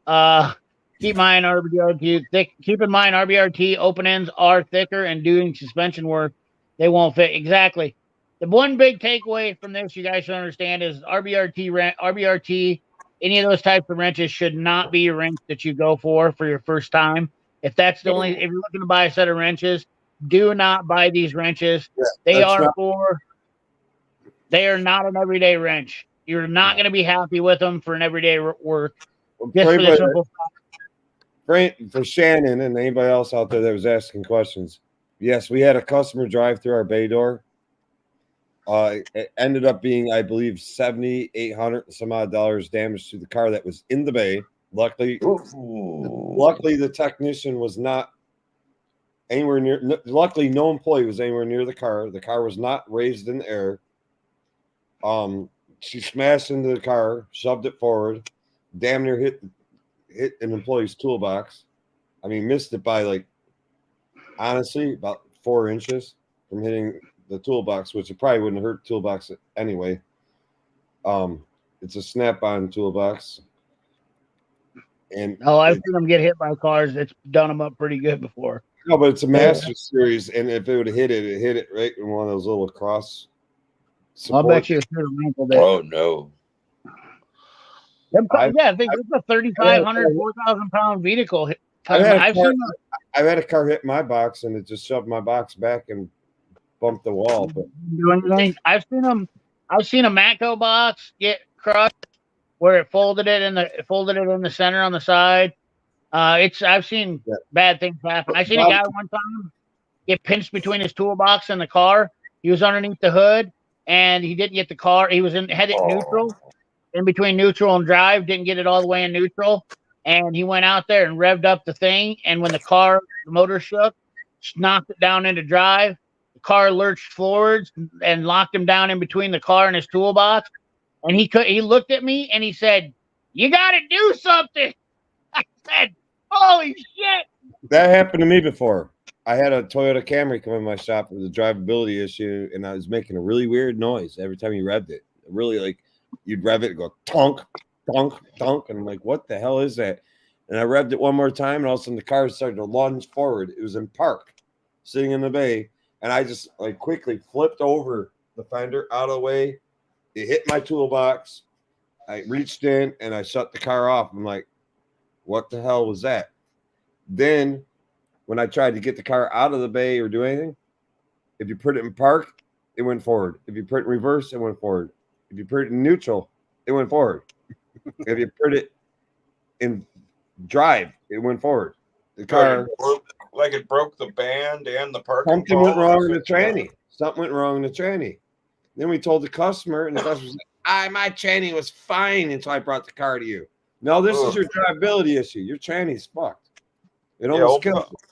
Old Power Glides would do that if you broke a band. Anyway, the car that drove through our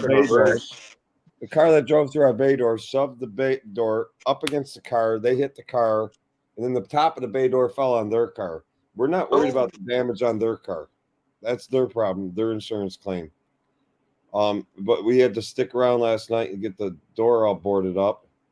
And tonight I stuck around and let the guys fix and put up a whole new bay door. And they had to put a whole new track in, and they had to do a little bit of work. They do a lot of shit, more shit than they expected to have to do. It's amazing how fast those guys are. It's a $7,800 claim on the damage that happened to the car that the customer hit. I don't know how we're going to go about that. I don't know how my ownership is going to go about that. If they're just going to eat the claim on the vehicle that was in our shop, that all the person that wanted that was pulling up to the bay door, and I don't know, they said their foot got caught on the gas pedal. All they wanted was some air in their tires. And they ended up driving through the bay door. So they were not even a documented customer of ours. There was no ticket open for them or any of that, but the car in the shop was in our possession. Ticket was open on it. So I'm assuming that is going to be covered under our insurance. And the door will be covered under our insurance, or my ownership will just pay for it. And the car that did the damage, that's on their own ass. I think we should cover this on Friday, do a live stream on this on Friday, just to kind of elude from tools for a little bit. But I think this would be a good subject to bring when you guys want to come back on Friday. And I might have Matt wants to come on too, the guy that made the video on the short, and we'll cover that. He'll want to talk about that because he's blown away about the comment section. But I think it would be a good one to cover, like follies in the shop, or like safety issues in shops, or accident hazards. Well, that's one of the main rules in our shop. When the car is pulling in, nobody walks in front of a car as it's coming in the shop. Nobody's there. I mean, over my time in the shop, I've seen guys run over other cars. I've seen people get ran over. I mean, I've seen a lot of crazy shit. I've seen a lot of crazy shit too. I've seen a car fall over sideways off a hoist. Yep, I've seen the hoist. That. Which is it's terrible to say because, I mean, you think about it, there's a lot of dangerous shit. But I mean, looking back on it now, I feel like I've seen way too much shit considering as safe as stuff is now. Like safety is a big concern now. Like I can't even believe that I made it out alive. I mean, back then, here we are in there just ripping air impacts with no exhaust on them. We can't, and that's why I can't hear anymore. You know, all the stuff that I did, no safety glasses, no gloves. You know, I mean, people are screaming on that shorts video, at least use gloves. Where's your safety glasses? It's like, bro. What about the guy using a brushed tool or old ink? Well, luckily you can't get them anymore. Incandescent light bulb, drop light. Well, he's changing a fuel pump out. Yeah, dude. There was. I've heard stories about a whole shop and a guy blowing up and a whole shop burning down. Back in the day when I used to watch an old guy cut fuel tank straps off and then suddenly torque. I used to work for corporate owned. I don't know how many people in the chat in the comment section know this. For many years of my career, I worked for a corporate owned Bridgestone Firestone or Firestone Complete Auto Care. And you would not believe the stuff we would see, the stories we'd hear on the basically on the fuck ups that people that didn't think straight or think about it before they did it, the damage it caused and the lives that it took. Right. I mean, like an incandescent drop light. I'll never forget the day back in 2003 they came through our shop that incandescent light bulb drop lights. They all had to be fluorescent. or LED or whatever, because Save some that guy, for one Friday. store somewhere, blew the whole damn. He blew the car up, started the whole Hey. shop on fire. He died. Save that for Friday. We're going to talk about Yeah. it Friday. There's a lot of safety issues, but working Save- for that company, though, I can tell you a lot of things I've learned over the years. Yeah, I'll tell you what. That's one thing about it is, back in the day, in order to be a machinist, you had to be tough just because the shit that happened to you. Well, I when drilled you a work- hole into my leg. There's a lot of things. when you work for a company that had over at the time, I think we were around 2,200 stores strong when I left, which was in 2015 was when I last worked for them. I think they're at about 2,600 now, so I can only imagine the stories, even with all the new technology that those employees hear and see about on a. Dude, I got some good ones. I think it'll be a good. I think you guys all have good ones. That'll be a good one. To answer this question quick, I'm not gonna buy a Snap-on 100. I've been getting flack about this more than I actually even thought I would. I don't feel it's worth the money, and I don't. I mean, I guess I I have get. yet to see one. 100 tooth? Yeah, I won't buy a 100 tooth because I don't feel there's much difference in swing arc. They can call it it's only 3.5 degrees or 3.78 degrees or whatever the heck they're calling it. right. I still like the dual 80. Yep. And Drag is less. It's perfect right out of the box. The dual 80s. The 100 seems like it's got extreme back drag. yeah, I had one in my hand today when the rep showed up. He's like, "Oh, look, we got the 100 in." I'm like sitting there and I was like, "No." Yeah, I'm not that impressed with it. The head's a little slimmer. I mean, I might get one, but I'm gonna wait. I think honestly, Snap-on should go back to the drawing board with that one. They should stop selling them. They should stop everything. They got to figure out why their back drag is so much heavier. And don't tell me you got to wear it in. I think I'm gonna sit on my weight and watch what happens.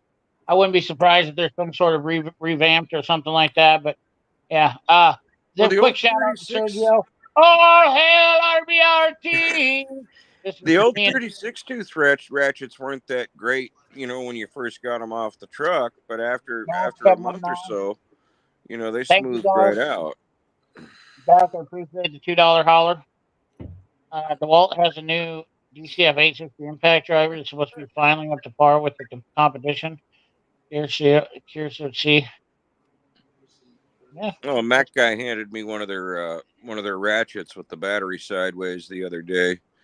That's a nice looking piece. That's awesome, Dak. As long as you're not going into debt. If you're a young guy and you're trying to be a new tech, I don't ever want anybody to. Oh, look at that! Frosty's got flowers. Is that Frosty? Well, it's that Valentine's Day. I'm not saying the 100 tooth ratchet from Snap-on is bad in any way, shape, or form.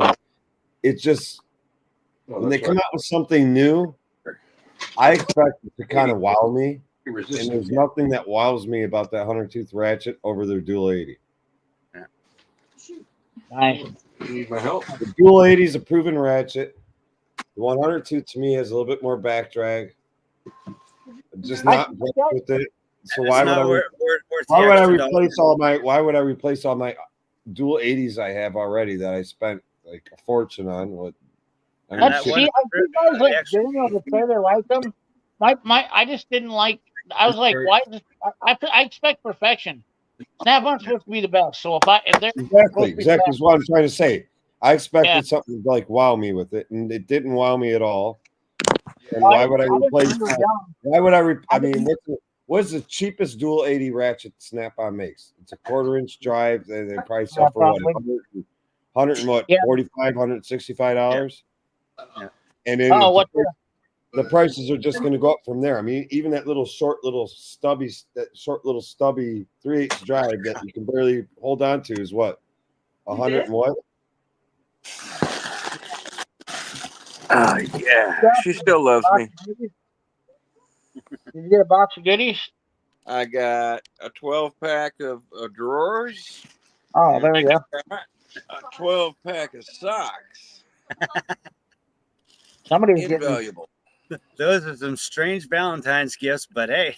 No, no. no, No, she's no. tired. It's She's what tired. he asked for. No, Yeah. she's tired. She's tired of folding up his freaking stained, dirty ass socks, and she's tired of Oh, boy. freaking folding up his sweet underwear. All So right, she needs some fresh shit. let's not talk about skid marks now. Listen, let's see here. I didn't, Daniel. Didn't mean to make you think I was sounding you were a younger guy. I was talking about the younger guys. Dak was a younger guy that was going into. Dak said that, so didn't mean to miss that. I have a dual 80, but I have it 100, but the dual 80 is still the best. Yeah, dual 80s are great. I don't remember being. Shannon, you got a ratchet that's like unbreakable. 36 to snap on is like that thing's got a lot of back drag, but yeah, I got a 22 snap on. There you go, Reese's Pieces. That's strong as shit. That is strong as shit.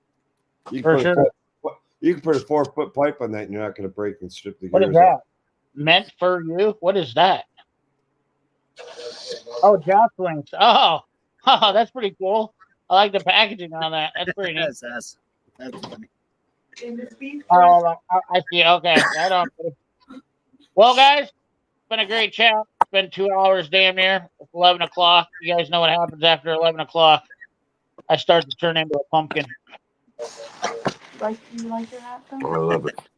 We saw it at Disneyland and I was like, gotta get it. Remember if you guys had your Sweethearts Day, which I don't know. I mean, a lot of people don't celebrate Valentine's. A lot of smart people don't celebrate. They're like, you're doing what Frosty does. Have your little thing at home. Take your wife out to dinner when it's not on the middle stream days. You know what shocked me?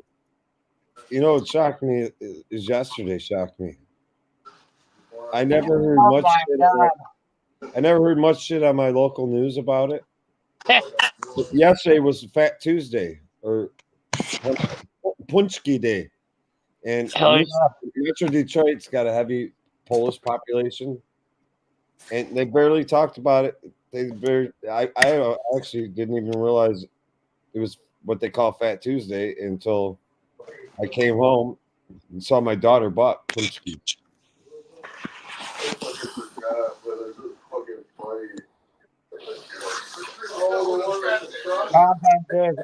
There you go. Hallmark holiday for corporate America, for sure.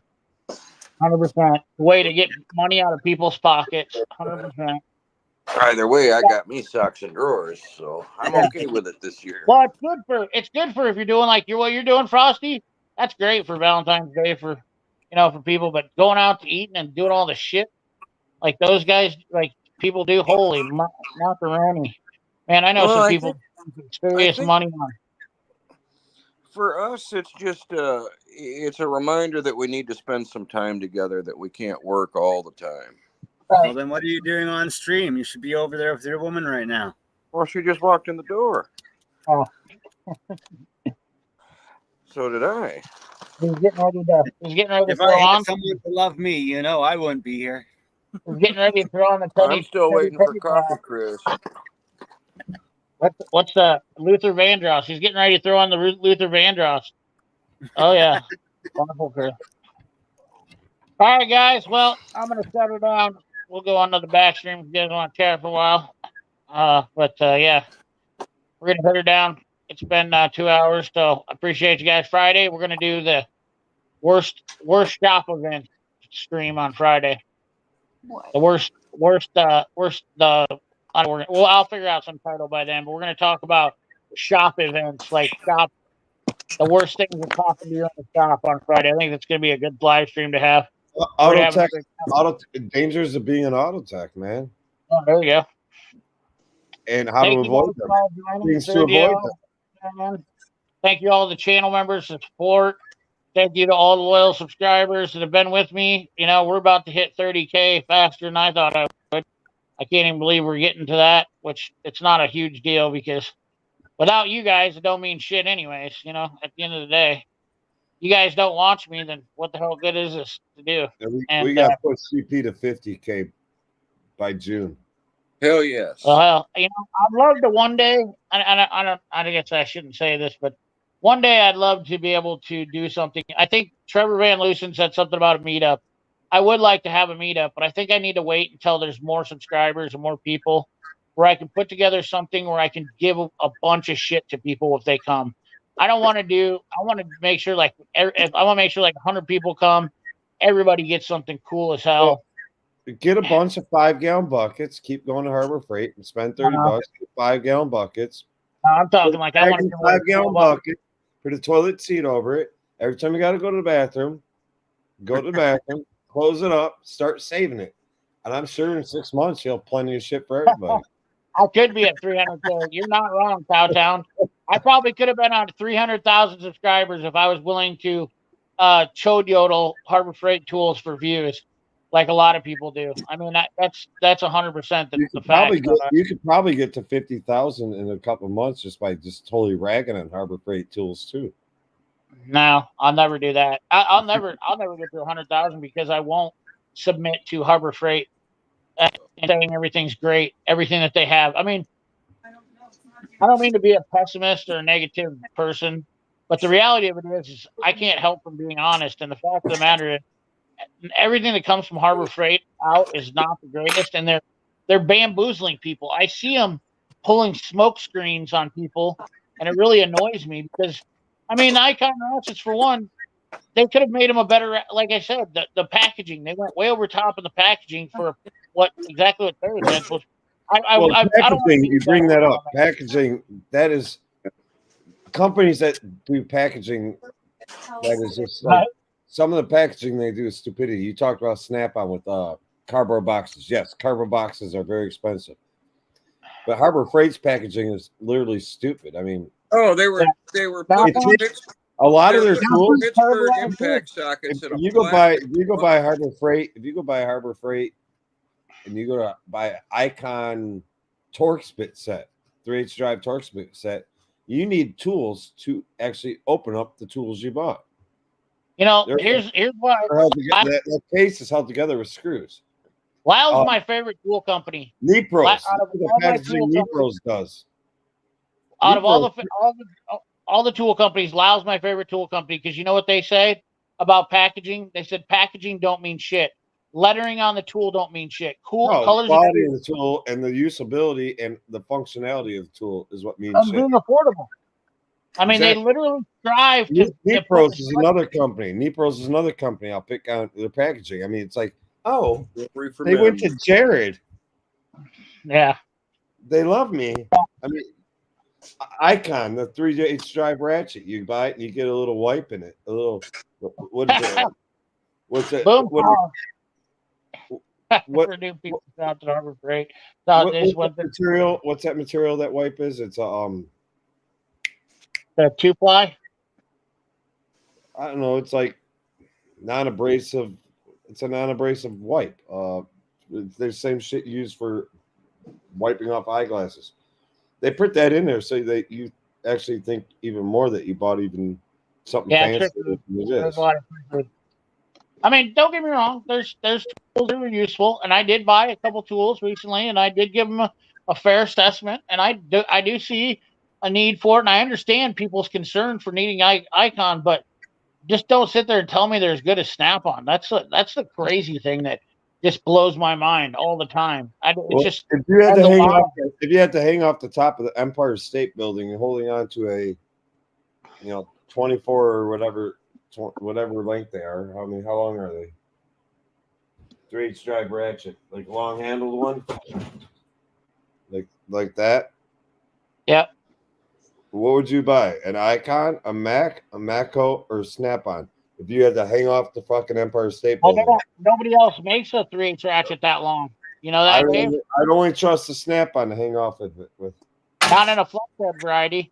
You can get a straight handled like a Capri, a Tecton, and like a Genius. I think Genius makes one too. There's another Canadian tool company that I don't talk enough about. I had a subscriber who used to come on my channel all the time that was in love with Genius back in the day, and he always told me, CP, you need to get more Genius, and I never did. Just once again, it was just lack of. I just didn't get it. But Genius is another tool company that I don't talk about a lot enough. Anyways, we got to shut her A lot down. of their manufacturing is in Japan still. A lot CP, of genius CP tools are hates still made in Japan. Canadians. What? Hmm? I don't hate Canadians. What's that? CP hates is Canadians. No, I don't hate Canadians. Hates us Canadians. Oh, Hello. no, He I don't loves hate me. them. He loves Cowtown's me. another Canadian? Yeah, dude, you know better than that shit. I love Canadians. I love Canadians are Canadians. fucking best friends. Yeah, dude, Canadians are literally them Canadians, poor bastards have to put Canadians. up with more shit than we do by a long shot. I wish they wouldn't even call them Canadians, because if you really look back and Canadians make up 25% of my viewership. Are you but kidding me? if you look at history, anytime the United States, including World War II, anytime the United States has had an issue, our I've best never friends, even met our a best Canadian I didn't friends were like. the Canadians. Our I've best never even friends met were a the Canadian Canadians. I didn't like yet. That's an honest to God's truth. But then some Haven't people been to said you haven't Quebec been to yet. Toronto. We would have never took the beach of Normandy without Canadian help. Yeah. Well, Well, they were on Sword and Juno, weren't they? those guys in Alberta are about the fucking coolest bastards in the whole damn world too. I'm not even joking. Yeah. Canadians Sunnyvale can't Trailer go Park. off the wall. Yeah, I Not used to be to cool. exclude you, Turner. I know a lot of guys from your region too, but I'm from Alberta originally, and I'll tell you, the people out here in BC are a bunch of weenie little whiners compared to my brother and back home. there you go. Alberta is where it's at. Alberta is the motherland of Canada. It is king. I'm gonna If you visit can Berta survive the one of cold. these days. I'm gonna visit Berta one of these days because that's like it seems like every badass in Canada lives in Berta. Swear to God. I banged a If girl you- named Alberta Yeah, once. It wasn't yeah, If good. you go to Alberta, let me know, and I'll show up, and I'll introduce you to some of the big wigs, like the Hart family and stuff like that. And I'll take you to Brian Adams' old home and show you where I body checked him. Where do you live at? What I don't know if I want to ask you on like where do you live at in northern Alberta, or I just want to go to Canada because I've never been that deep into Canada, and I want to go and Peg Zip Ties and Buy Supplies from Canada. I want to go up and meet him someday and just Okay. fucking hang out with him because that dude's awesome. The name said their name says it all. Cowtown is Calgary. Is I it think Calgary? Calgary. I Calgary think area. I'm gonna take off in a few minutes. I think I'm gonna take off in a few minutes. Have a meet and greet with Chad tomorrow. Yeah, I missed the Stampede. I'll be in was Des Moines. Stampede last I'll year, be in Des Cowtown? Moines by the morning. Oh, he'll be there and buy them. Oh, you're gonna go to Canada right now? Oh yeah, because you're in Michigan. Yeah, because Dave's in Michigan. Anyways, we got to end the stream. We're gonna keep going all night long. I missed the Stampede. Yeah, Grand Prairie. Yeah, there's just a bunch of cool mother truckers up in Berta. I mean, and they have cool events up there. It seems to me a lot like Iowa. When I think about people, it seems very similar. Thank God for Daniel. Anyways, guys, let's sign off with this jam right here. We're going out on a bang here, and it'll be good to come back Friday and have this all over again. So, like, comment, share, subscribe, ring that bell. Remember. Oh wait, I should let you guys say something if you want. Well, we'll end it for you. Remember, keep your money. Yep, I can imagine. Any one of you's got more money than you can hold in both hands should give half of it to me. Keep your You hands guys all dirty and just your money stay safe, clean, stay folks. cool, and This love thing's each other. over. Yeah, I grew up in Tomahawk, so yeah, I love talking to Canadians. I could sit here and do that all night and talk about Canada too. I mean, I can talk about anything, but we got to shut her down. It's 2 hours. Dave wasn't on that long, but he'll be back Friday. We'll be able to. I'll have more time on Friday when I don't have to be up in the morning. Yeah, I won't be at work Friday until 10:45 at night either. So, Turner, you got anything else to say, buddy? Yeah, just everyone just be safe, be cool, love each other. Don't be crazy, and catch you all on the flip side. All right, man. Let's shut her down, man. Later, Good night, fellas. folks. everybody have a good one.